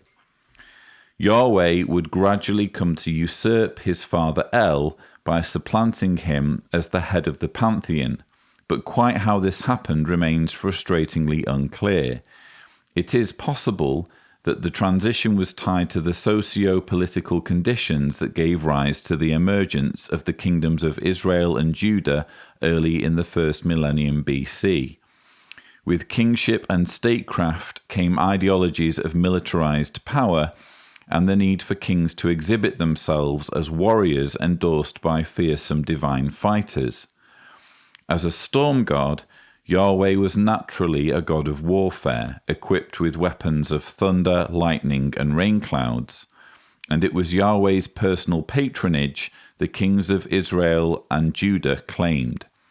And as the patron deity of these kings, so Yahweh became the tutelary god of their small kingdoms, and the deity increasingly promoted at the ancient temples and sanctuaries within their bounds, whose economic and ritual heft further enabled and enhanced the performance of royal power. While this might account for the political prioritization of Yahweh, and even the deity's acquisition of some of El's traditional roles, titles, and sanctuaries, it is still unknown exactly how or when Yahweh came to be understood as the head of the pantheon, and it is impossible to say whether or not this view of the pantheon was shared by ordinary Israelites and Judahites, for whom the religious ideologies of statehood remained relatively unimportant. What is more certain is that cultural memories of El's traditional role persisted, suggesting they remained too potent or too deeply ingrained to be ignored or excised from the religious traditions on which biblical authors and editors subsequently drew. Instead, a different theological strategy was employed. In a spectacularly transparent attempt at spin doctoring, some writers sought to downplay Yahweh's apparent supplanting of his mythic father by insisting that Yahweh was El all along. I am Yahweh, the deity says to Moses in Exodus. I appeared to Abraham, Isaac, and Jacob as El Shaddai, but by my name Yahweh, I did not make myself known to them. I read this and I was like, wow, how did I not know this? How did I not even notice that at some point in the Bible, God's calling himself El Shaddai, and then when he speaks to Moses, he's rebranding himself as Yahweh, as Jehovah. How did I not notice this or ask questions about it? Because, you know, you can do any amount of dancing around and say, oh, well, this makes perfect sense. Of course, God would want to rename himself. It's his right to do so. But what utility is there if you are the supreme creator of all things? If you've created humankind, how is it helpful to be changing your name like that? Especially early on in this saga that's later to become the Bible. How is it helpful to start off calling yourself El Shaddai and end up calling yourself Yahweh? It's, for me, just adding needless confusion. It doesn't help at all. All of the confusion dissipates, though, when you accept the obvious, namely that there was a transition from worship of El, who was the head of a pantheon of deities, and worship shifted from that particular religion to a monotheistic faith where Yahweh was the only one who was supposed to be worshipped. And what's interesting is it's there in the Bible if you know where to look, because as Francesca Stavrakopoulou has described, these things were too firmly entrenched in people's memories to just get rid of them.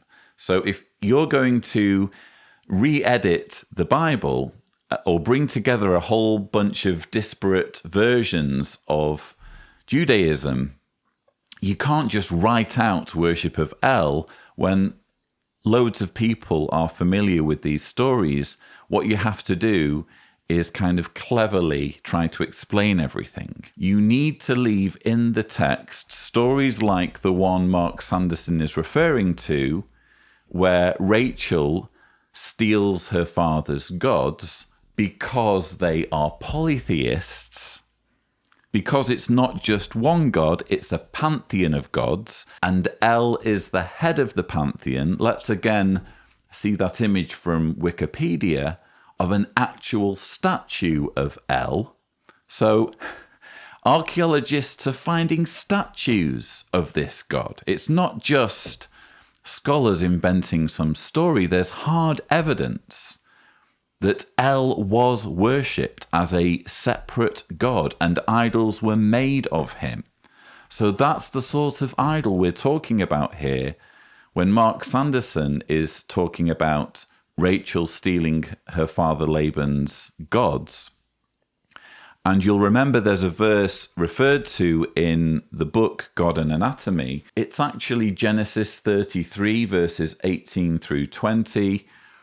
And Jacob came peaceably to the city of Shechem in Canaan when he came from Paddan Aram and camped near the front of the city and bought the lot of open country where he had pitched his tent from the sons of Hamor, the father of Shechem, for 100 kesitars.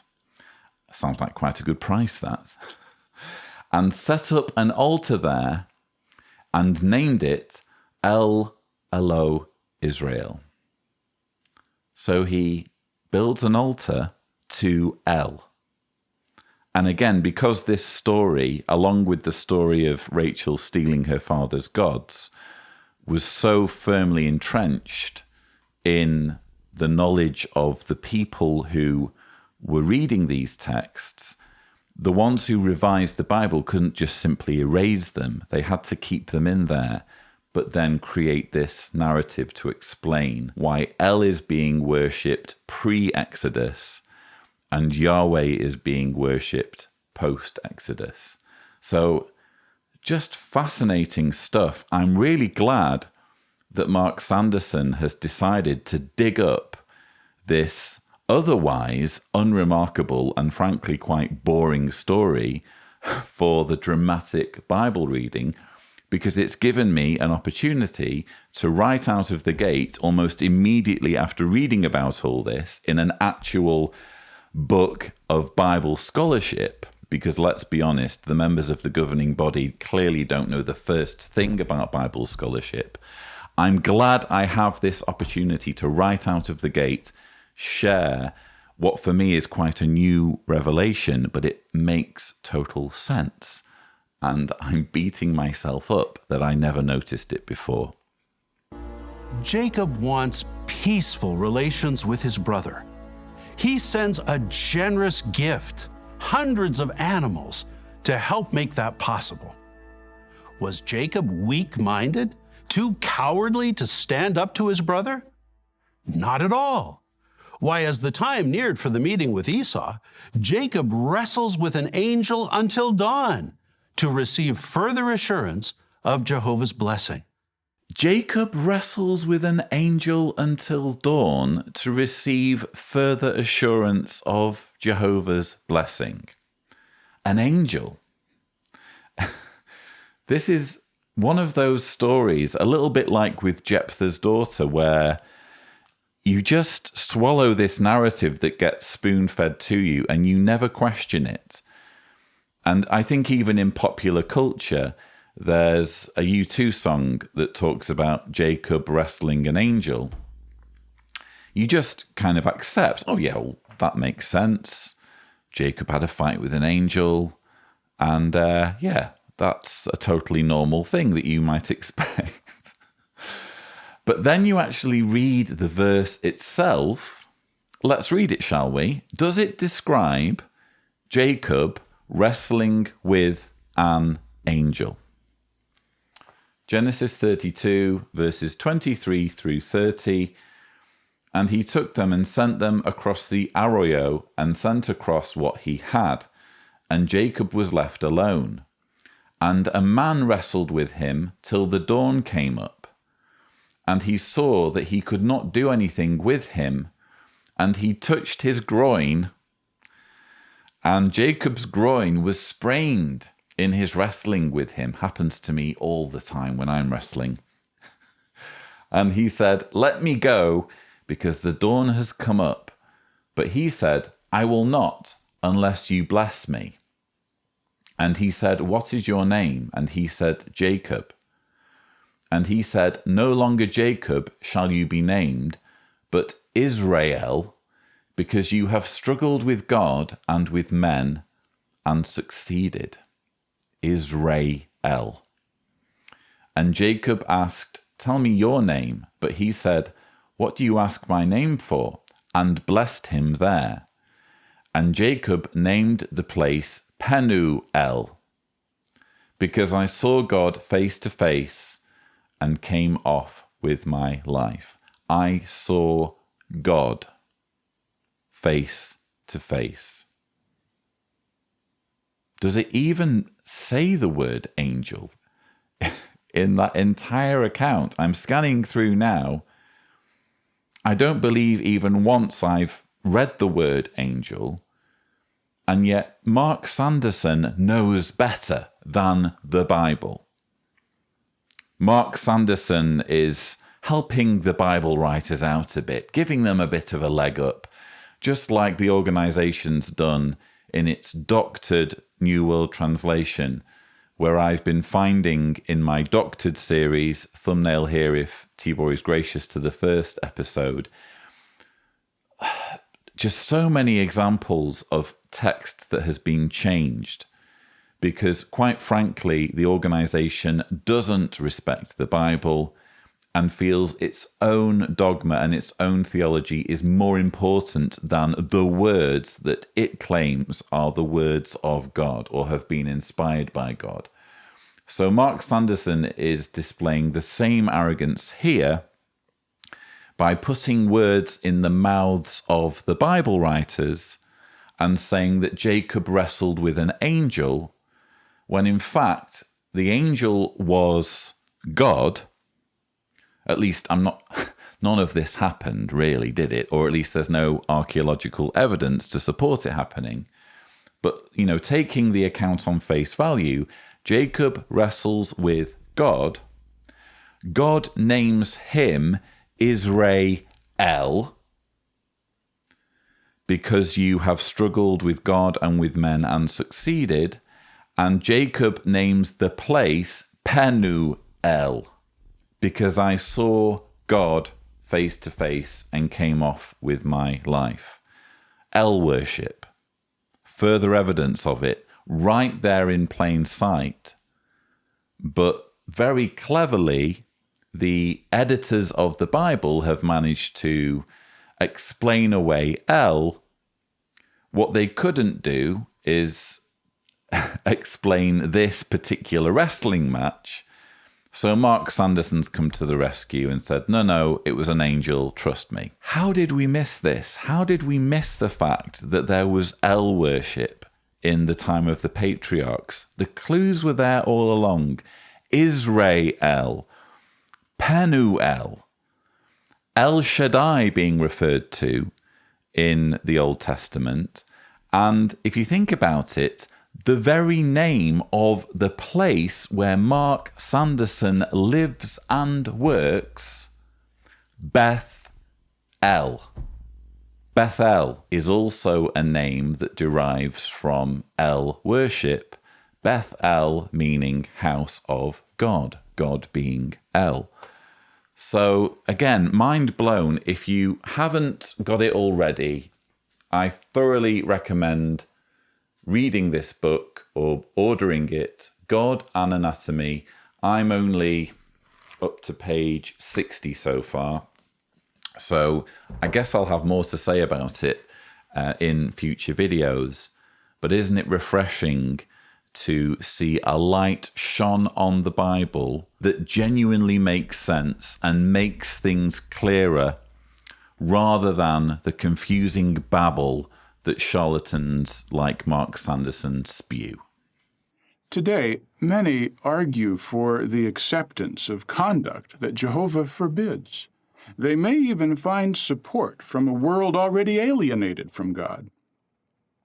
But wide acceptance in a growing community does not redefine righteousness. None of that is true righteousness. Our loving Creator sets the standard for what is right, not our feelings, not the community at large. In the world, sexual immorality is practiced without shame. Homosexuals flaunt their conduct. But Jehovah tells us that homosexual acts are unrighteous. God specifically warned the Israelites against this and other forms of immorality. Leviticus chapter 18 and verse 22 says that homosexual acts are detestable. That is why God gave them over to disgraceful sexual passion. For their females changed the natural use of themselves into one contrary to nature. Likewise also the males left the natural use of the female and became violently inflamed in their lust toward one another, males with males, working what is obscene and receiving in themselves the full penalty which was due for their error. So, Jehovah has not changed. According to the Creator, homosexual acts constitute disgraceful, obscene error. Some would disagree. As verse 28 points out, such ones do not consider it worthwhile to acknowledge God. But with what result? As it says there, a disapproved mental state, just the opposite of peace. And merely approving of unrighteous conduct displeases Jehovah. Notice how this is indicated in verse 32. Although these know full well the righteous decree of God, that those practicing such things are deserving of death, they not only keep on doing them, but also approve of those practicing them. Still, we do not hate individuals who practice unrighteousness, nor do we judge them. On the contrary, we share the good news with them. We remember that we were all born with the same infirmities and have the same sinful tendencies. But we also have the same inherent spiritual need. And thus we recognize that others can have the same peace, the same privileges, and the same prospects we enjoy if they pay attention to Jehovah. We've been watching governing body helper Budget Shatner, otherwise known as David Schaefer, ranting against the LGBTQ plus community in his talk, The Result of True Righteousness Will Be Peace. This is the final talk of the morning session of the 2022 Pursue Peace Convention. Where do I even begin with this homophobic, bigoted, small-mindedness? I do have a few notes in front of me, so I'll work through them. I found it interesting, before we even get into all of the gay bashing and bigoted narrow-mindedness, I did find it interesting when David Schaefer said, "But wide acceptance in a growing community does not redefine righteousness. None of that is true righteousness. Our loving Creator sets the standard for what is right, not our feelings, not the community at large." So David Schaefer is here making the argument, just because something is widely accepted doesn't make it acceptable. He is basically pushing back against what's called the argumentum ad populum. In other words, an appeal to the people or an appeal to consensus, which is a logical fallacy. Now, I'm not aware of people making this argument in support of the LGBTQ plus community. I'm not aware of people saying gay people should be respected because that's the view of the consensus. That's not the argument people are making, as far as I'm aware. The argument they're making is that people should be allowed to live as they choose and love as they choose. And why on earth is it anyone else's business if no one's being hurt or abused? And yet David Schaefer clearly has a problem with this mentality, so he is erecting a straw man and suggesting that the LGBTQ plus community and those who support it are making this logical fallacy, this appeal to consensus. Well, I would just draw your attention to a quote from the Knowledge book, Knowledge That Leads to Everlasting Life, pages 24 and 25. Some scholars suggest that God's name may have been pronounced Yahweh, but they cannot be sure. The English pronunciation Jehovah has been in use for centuries, and its equivalent in many languages is widely accepted today. That is an argumentum ad populum. And there's also a bit of manipulation thrown in for good measure, because when they're making this argument in favor of Jehovah, they say of Yahweh, well, they can't be sure. Well, how can they be sure about Jehovah? No one can be sure how the Tetragrammaton was originally pronounced. Jehovah's Witnesses prefer Jehovah simply because Jehovah is, quote, widely accepted. And yet, according to David Schaefer, we can have a different rule when it comes to his straw man interpretation of the LGBTQ plus position. Then he goes on to argue that homosexuality is detestable based on Leviticus 18 verse 22. So let's look up Leviticus 18 verse 22, because apparently we should be living by it, according to Budget Shatner there. Leviticus 18 verse 22, you must not lie down with a male in the same way that you lie down with a woman. It is a detestable act.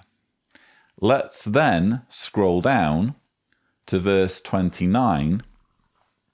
If anyone does any of these detestable things, all those doing them must be cut off from among their people.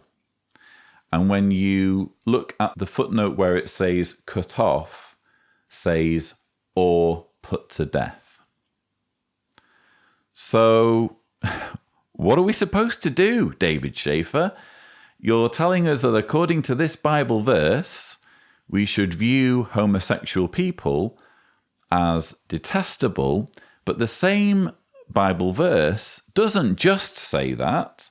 It also says that we're supposed to execute people who are gay. So is executing gay people something that we should be doing as well? Then David Schaefer doubles down on his vile homophobic rhetoric when he says, Jehovah has not changed. According to the Creator, homosexual acts constitute disgraceful, obscene error. Yes, it's okay to be homophobic because Jehovah has not changed. When Jehovah decides on something, he never changes his mind. Apart from that time in Jericho. Am I the only one who's remembering David Splain's talk at the 151st Gilead graduation, which has only just gone up on the website? Thumbnail to the relevant sushi here, if Tibor is gracious. David Splain devotes an entire chunk of his talk to making the argument that just because Jehovah comes up with a rule doesn't mean he can't make exceptions. This is an organization that simply cannot help talking out of both sides of its mouth. When it suits them to lecture about humility, apparently Jehovah is all flexible and merciful and not rigid. But then just a few videos later, Jehovah is rigid when it comes to how people love each other and whether people can have love for and express love for people of the same gender. Shatner then goes on to inform us, Schaeffer then goes on to inform us that gay people have a disapproved mental state. Some would disagree. As verse 28 points out, such ones do not consider it worthwhile to acknowledge God. But with what result? As it says there, a disapproved mental state, just the opposite of peace. So if you're gay, or if you support gay people or the LGBTQ plus community, it's not just that you're wrong. It's not just that your opinion is incorrect. According to David Schaeffer, there's something wrong with your brain. You have a disapproved mental state. This reminds me of the whole furore back in 2011 when The Independent covered the fact that apostates were being labelled as mentally diseased in the organisation's literature. They love to do this, don't they? It's classic narcissistic gaslighting. It's not just, we have this position and we respect that everyone gets to have their opinion, but this is the position we hold. It's everyone who disagrees with us has something wrong in their noggin. They're a bit crazy. That's gaslighting. That's making people question their judgment and sanity, and doing so as a means of manipulation. So thank you, David Schaeffer, for just putting your cards on the table and showing what a slimy snake oil salesman you really are becoming, or have become, because let's face it, he's been like this for quite a while now.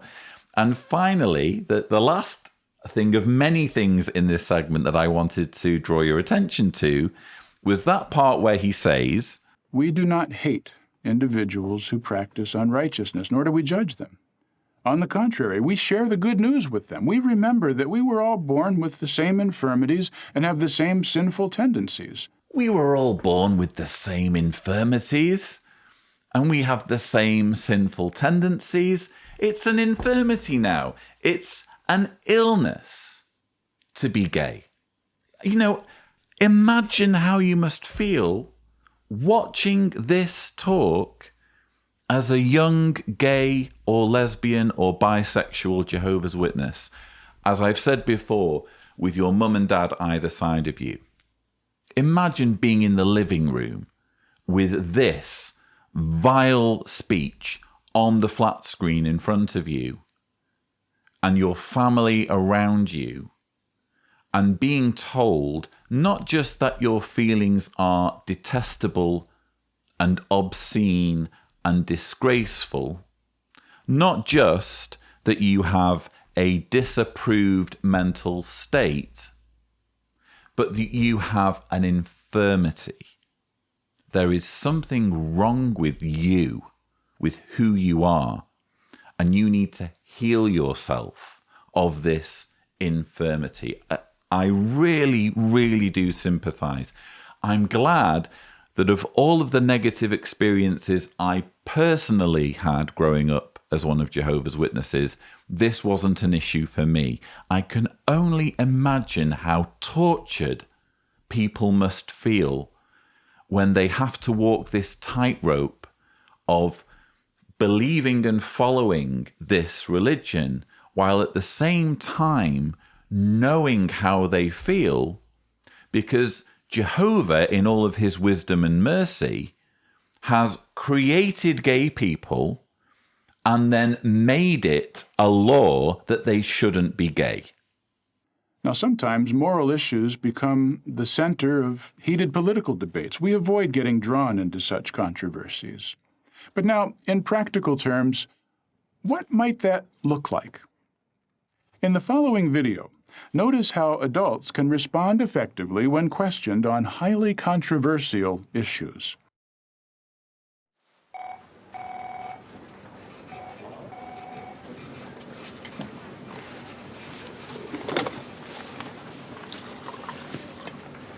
There you are. Did you both get the email survey I sent? And you're both coming, right? I must have missed it. I was on calls all morning. What's this about? Well, the whole office is leaving early. We're going downtown to support the march for gay rights.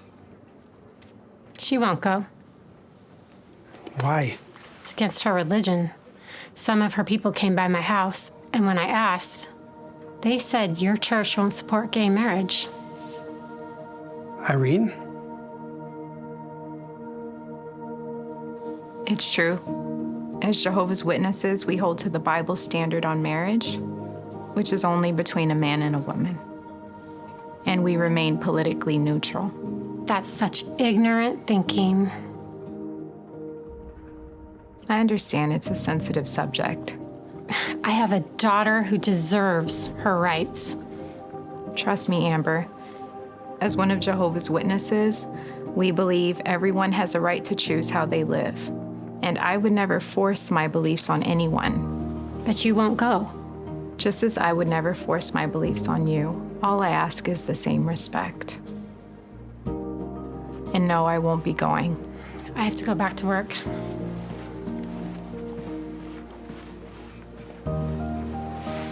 Look, obviously, Irene, I don't agree with your perspective. But I do appreciate that you're not pushing it on anyone else. Thank you.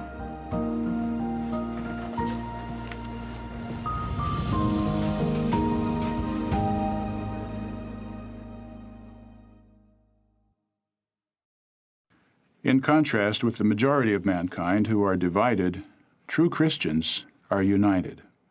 We loyally support Jehovah's right to rule. We don't set the standards, and we're not trying to solve the world's problems on our own. We fully support God's kingdom. A kingdom that will supposedly soon slaughter all practicing gay people. We've been watching David Schaefer, or Budget Shatner, whichever you prefer, giving the final talk of the Friday afternoon. The result of true righteousness will be peace. And as we've just seen, there's a dramatization. We're continuing with the story of this single-parent family. And now it's the turn of Irene, the mother, to display her skills as a Jehovah's Witness when faced with a challenging situation. Wouldn't it be nice, though, if the challenging situation were realistic? Because what we're being shown here, what's being depicted, I mean, it's not impossible that it would happen. I can imagine there being some employers who would find it acceptable to push people to be involved in a march for gay marriage. I just don't think that any employer would get away with this in the United States. You certainly wouldn't get a situation where someone would, I don't know, lose their job over refusing to go on a march for gay marriage. Bearing in mind, it's not just Jehovah's Witnesses who take this position. There are all sorts of religions that take this view against homosexuals. What if it were a Muslim worker in this workplace? What if it were an evangelical Christian, Pentecostal, working in this office? Would they be having the same conversation with them? It's just not a realistic scenario. It's quite frankly the sort of scenario that you would come up with if you're not used to living in the real world. I think this is a major Achilles heel for the writers of this propaganda. They've spent most of their lives not living in the real world. Many of them have spent years or even decades living in the incredibly sheltered Bethel facilities of Jehovah's Witnesses. They're just not in tune with how things work. And how would they know that this is an incredibly unlikely scenario that they've come up with? But it doesn't really matter, I suppose, whether it's realistic. They just want to portray Jehovah's Witnesses as a persecuted minority, as a people who will be required and demanded to make a stand for their views. And what's the approved way of doing this? Well, Irene says, Trust me, Amber. As one of Jehovah's Witnesses, we believe everyone has a right to choose how they live. And I would never force my beliefs on anyone. But you won't go. Just as I would never force my beliefs on you. All I ask is the same respect. Everyone has a right to choose how they live, and I would never force my beliefs on anyone. This coming from a religion that literally preaches that those who don't become Jehovah's Witnesses face the prospect of annihilation at an impending Armageddon. Everyone has a choice. It's a choice. You choose between being executed by God at an impending Armageddon or not being executed. Well, that's not a choice, is it? You're forcing people in that theology to, if they value their lives, follow your faith. And frankly, how hypocritical and disingenuous for Irene. Obviously, this isn't really happening, it's all fictitious, but how disingenuous it would be to say, I would never force my beliefs on anyone, when you're literally going round people's homes, knocking on their doors or ringing their doorbells on a Saturday morning to tell them that they have the wrong religious views, and if they want to be spared from an impending cataclysm, they need to become Jehovah's Witnesses. The entire theology of Jehovah's Witnesses is pushing their views on everyone else, is suggesting that if you don't follow the religion, you deserve to be destroyed at an impending apocalypse, an apocalypse that is supposed to kill gay people who practice their sexuality. Now, as we observed in the video, moral and political issues might be brought up in the workplace. But more often, our young ones, even very young ones, are confronted with these same topics. How will they respond? Are your young ones ready? As you watch the next video, notice how Olivia defends Jehovah's righteous standards. Great discussion today, everyone. Remember, midterms are this Friday. No excuses. That includes you, Jordan. You were noticeably silent during our discussion today, Olivia. I was. I guess I just didn't have much to say. Aren't you concerned about gay rights? Well, it seems like a political issue, and I stay neutral when it comes to political stuff. But it's not a political issue. This is a human rights issue. Hey, Mr. Dallas, she's like crazy religious. Hey, there's nothing wrong with that. No, you don't understand. Jehovah's Witnesses hate everybody that isn't straight. That's not true. We don't hate anyone. I've spoken with your people before. They seem big on equality. We are. The Bible says God isn't partial, so we believe that everyone should be treated fairly. Good. So I assume you have gay members in your church? No, we don't. But I thought you just said everyone should be treated equal. I'm confused. Ah, called it. Jordan, don't you have a class to get to? As I was saying, how is that not a little hypocritical? Saying that you love everyone and then excluding certain people.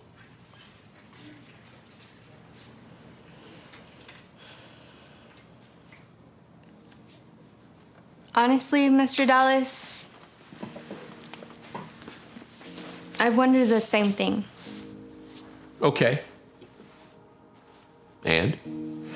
Well, I researched it in the Bible, and I realized that God accepts all people, but he doesn't accept all conduct. What does that mean? It means that you can't be abusing drugs, you can't be stealing or being violent and still be a witness. There's just certain actions that God just doesn't accept. We're watching the latest example of the propaganda crusade that is being waged by Jehovah's Witnesses against the LGBTQ plus community. They are obsessed with making gay people feel isolated, feel abnormal, feel as though there is something wrong with them, feel marginalized. And this video is training young Jehovah's Witnesses on how to project the bigoted, narrow-minded views of the Jehovah's Witness theology in the classroom. Because let's remember, when you are a young Jehovah's Witness, the classroom is your territory. You're even told when you're young, we can't go into your school to preach. We're forbidden from doing so, but you're in there. You're attending classes, so it's effectively your territory. You shouldn't just be treating school as somewhere that you learn stuff. It shouldn't just be about receiving an education. You're going there to educate others. You're going there to even educate your teacher. And that's what we're seeing here. Now, so much was standing out for me in this dramatization. I'm going to narrow it down to just a couple of things I wanted to comment on. You'll see the clip where the teacher says, "So I assume you have gay members in your church?" No, we don't. No, we don't. We don't have gay members in our church. This was interesting for me. It actually skipped past me the first time I watched it. And then I watched it again just now while filming. And it struck me that what you often hear Jehovah's Witnesses say is that it's okay to be gay. We accept people who are gay. You're just not allowed to be a practicing gay. So it's okay to be attracted to members of the same sex, which is what a gay person is, someone who is attracted to the same sex. You're just not allowed to act on it, which is, of course, just ridiculous thinking. Imagine telling a heterosexual person, you're allowed to be attracted to the opposite sex. You're just not allowed to act on it. Well, what you're saying is effectively, you're not allowed to be who you are. You're not allowed to love freely and express your love freely to people that you're attracted to. So it's interesting that this propaganda, in addition to schooling young people on how to be unbearable in the classroom, it's also kind of sneaking in a message from the governing body that this isn't an answer that Jehovah's Witnesses should be giving. Oh, it's okay, you're allowed to be gay, you're just not allowed to act on it. I'm kind of glad in a way that they've done this, because we all sort of knew that that's not how things are. But now, in future, whenever a Jehovah's Witness apologist tries to push this kind of trickery, we can just direct them to this video, where the writers of the script have very clearly made a statement clarifying their position that no, we do not have gay people in the Jehovah's Witness religion. Thanks for being so clear and out there and brazen in your homophobia, Watchtower or Jehovah's Witnesses or whatever you want to call yourselves, Jehovah's organization. And the other part, I guess the part that most infuriated me in this whole exchange, and while I can't speak for gay people because I don't know what it's like to be marginalized as a gay person, I can only imagine this part of the dialogue being so disgusting and so hateful and bigoted in their eyes. It's the part where Olivia says, It means that you can't be abusing drugs, you can't be stealing or being violent and still be a witness. There's just certain actions that God just doesn't accept. Being gay is apparently an action comparable to drugs, taking drugs, stealing, and being violent. If you're gay, you're doing something as bad as all of those things. You might as well be on cocaine. You might as well be beating people up. You might as well be stealing. It's a crime. It's such an abomination that it can be spoken of in the same breath as all of those things. Just as this is supposed to be, let's remember, the model response that's to be given to outsiders. And the teacher is apparently supposed to swallow this. The teacher is supposed to come away thinking, oh yeah, wow, great point. Being gay, I guess, is a bit like taking drugs or stealing or being violent. What's interesting, though, is that even in Jehovah's Witness materials, it's obvious that porneia, or sexual immorality, which they would take to include homosexuality, is of far more significance and seriousness than doing drugs, stealing, and being violent. And I'll prove it to you. Here is, again, the Shepherd the Flock of God book. This is an elders-only manual, and I somehow managed to get an original, authentic copy. And if you go to chapter 12, it has a section determining whether a judicial committee should be formed. This is essentially, this chapter, the list of things that can get you disfellowshipped. And the section on drugs, I'll even show it to you, is one paragraph. It's misuse of tobacco or marijuana and abuse of medical, illicit, or addictive drugs. Maybe you can see there to the right, maybe you can see there the paragraph here on taking drugs. So it gets a paragraph. The offence, the wrongdoing of taking drugs. Now let's do stealing. Stealing is actually straddles 2 pages, but I can tell you it's section 21, stealing, thievery, and it's 1 sentence. So drugs, 1 paragraph. Stealing, 1 sentence. How about violence? Let's do violence.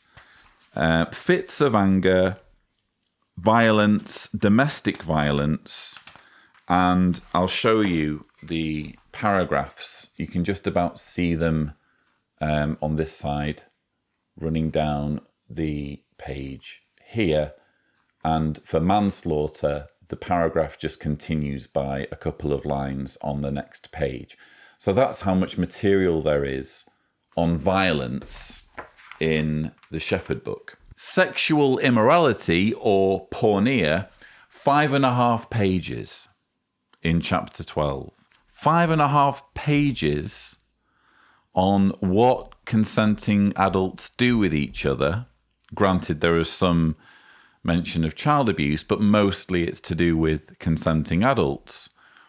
While drugs gets a single paragraph, violence gets 3 paragraphs, and stealing gets a single sentence. And by the way, the 5.5 pages we can add to if we include the entire chapter on pornography in this book. And if you want a summary of what it says on pornography, basically it's a slapped wrist if it's heterosexual pornography, and a potential disfellowshipping offence if it's gay pornography. You can tell it's straight people that wrote this, can't you? But how fixated this organisation is on sex. Sex is apparently the worst crime imaginable if you aren't married or if your partner isn't someone you're married to or is of the wrong gender. Meanwhile, actual crimes like theft or violence, murder even in the case of manslaughter, or taking drugs, we don't have much to say on that. So I found it incredibly disingenuous that Olivia in this dramatization likens being gay to these things here when the organization's own publications indicate that they treat sexual immorality with far more seriousness than those other things. But imagine how isolated, how alone you're going to feel, how invalidated as a human being you're going to feel if you're watching this material as a gay person in the organization, particularly the young Jehovah's Witnesses or the children of Jehovah's Witness parents. It must drive them to despair. There's just certain actions that God just doesn't accept. Including how someone expresses their sexuality? In some cases, yes. We follow God's standards, not having sex without being married. Well, if that's how you feel, that's your right. Personally, it seems a tad archaic to me, but to each their own.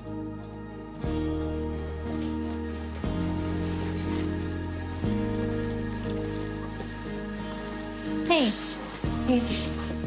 Does the Bible really say all that? Yeah, it does. Okay. Maybe you could show me sometime. Yeah, for sure. Awesome.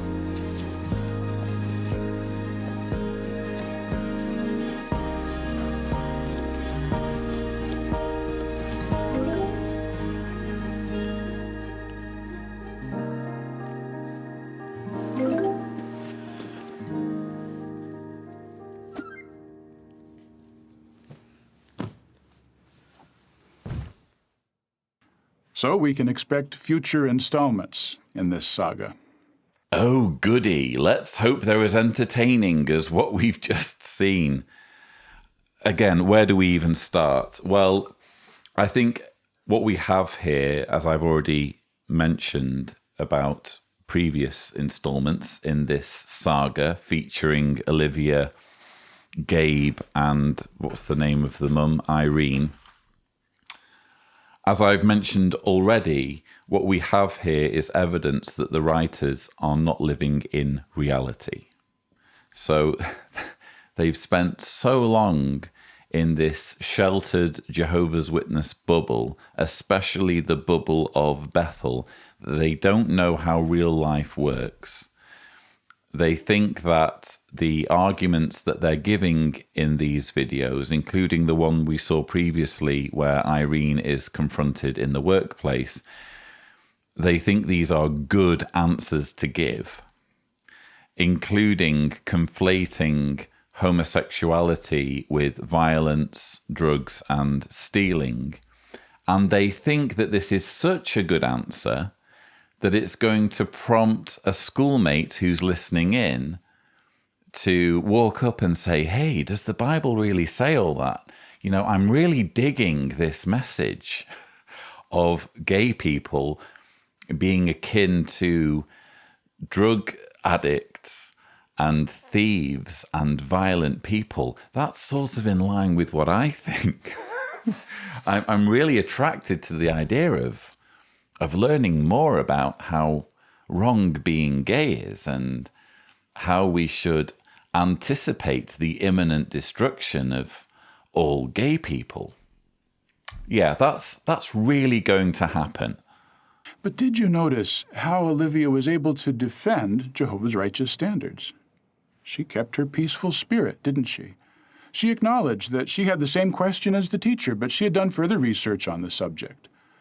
And did you appreciate how she subtly showed that Jehovah's standards benefit both the individual and the community, As examples, she highlighted the avoidance of drug abuse and theft, values she knew her teacher would appreciate.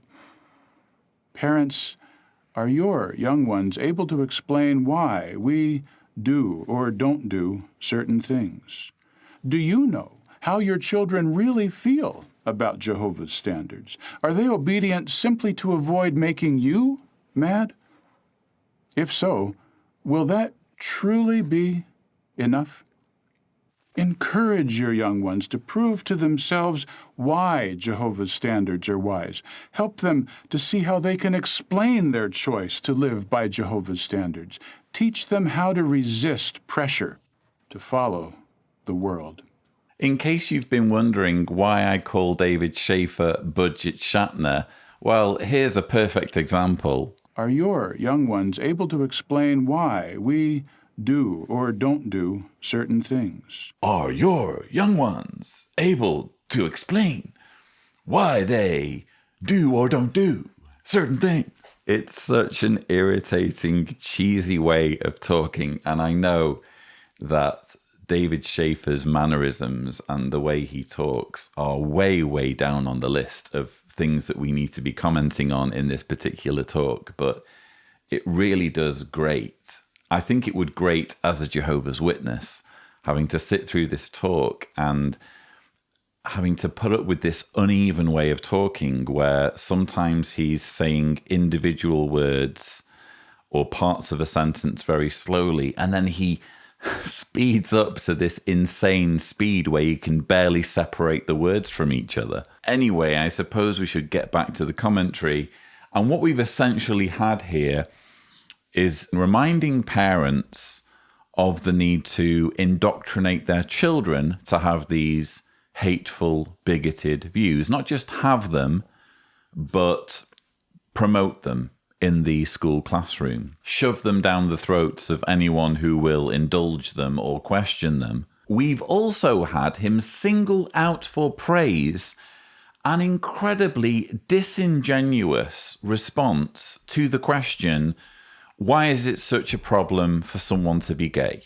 And did you appreciate how she subtly showed that Jehovah's standards benefit both the individual and the community? As examples, she highlighted the avoidance of drug abuse and theft, values she knew her teacher would appreciate. It benefits the community for someone to not be gay.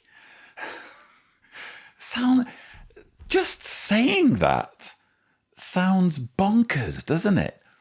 It benefits the community for someone to not be attracted to the same sex in just the same way as it benefits the community for someone to not take drugs, not be violent, and not steal.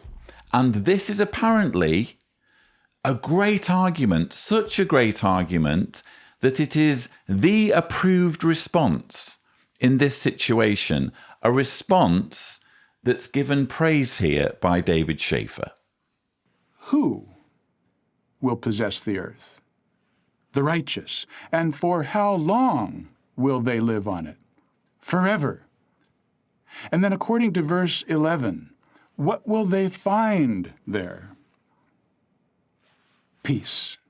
The result of true righteousness will be peace. And how much peace will they find? A little peace? Just personal or family peace? Remember, the righteous already had peace with God even when wicked people still existed. But what will Jehovah provide to all those who continue loving him? The abundance of peace. And how will you feel about that? Delighted or exquisitely delighted?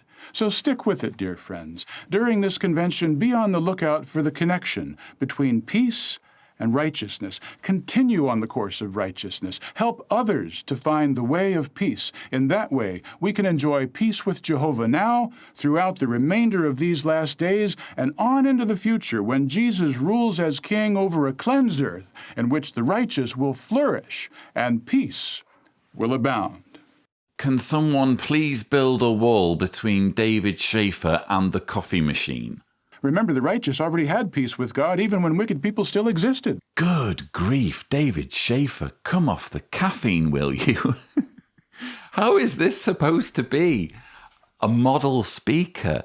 This is supposed to be the product of years and years of going through the theocratic ministry school, and he's supposed to be at the pinnacle of Jehovah's Witness speakers. Hence, he is on the convention. He's one of the ones giving talks.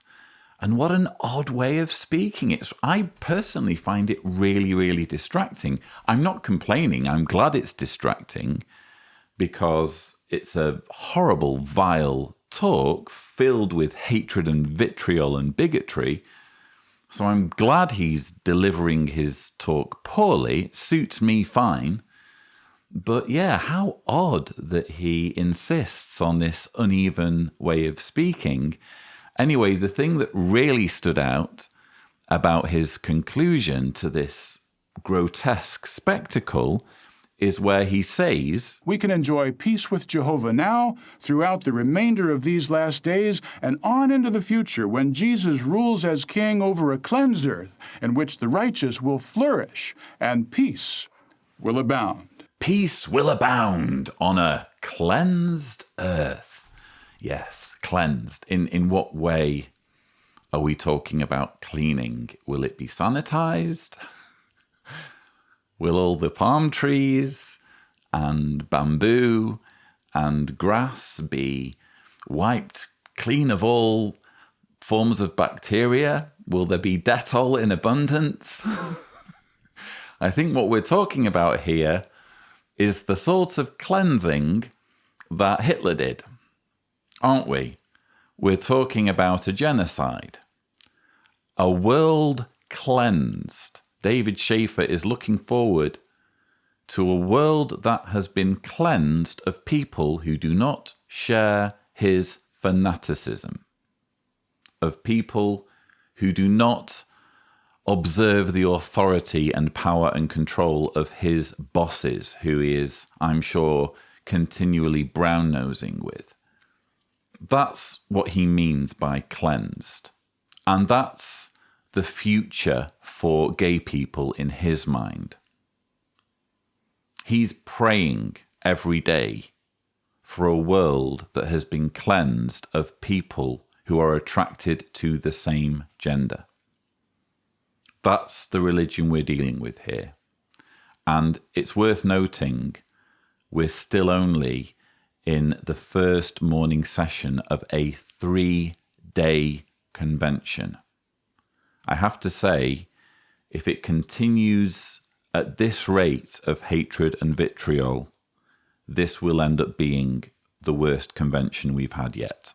Anyway, those were my thoughts on the Friday morning session of the 2022 Pursue Peace Convention. There has been so much to talk about, and there will be more to talk about. I am going to get straight on with preparing my notes on the Friday afternoon, so you can look forward to that rebuttal shortly. But that's all we have time for. Thank you so much for watching.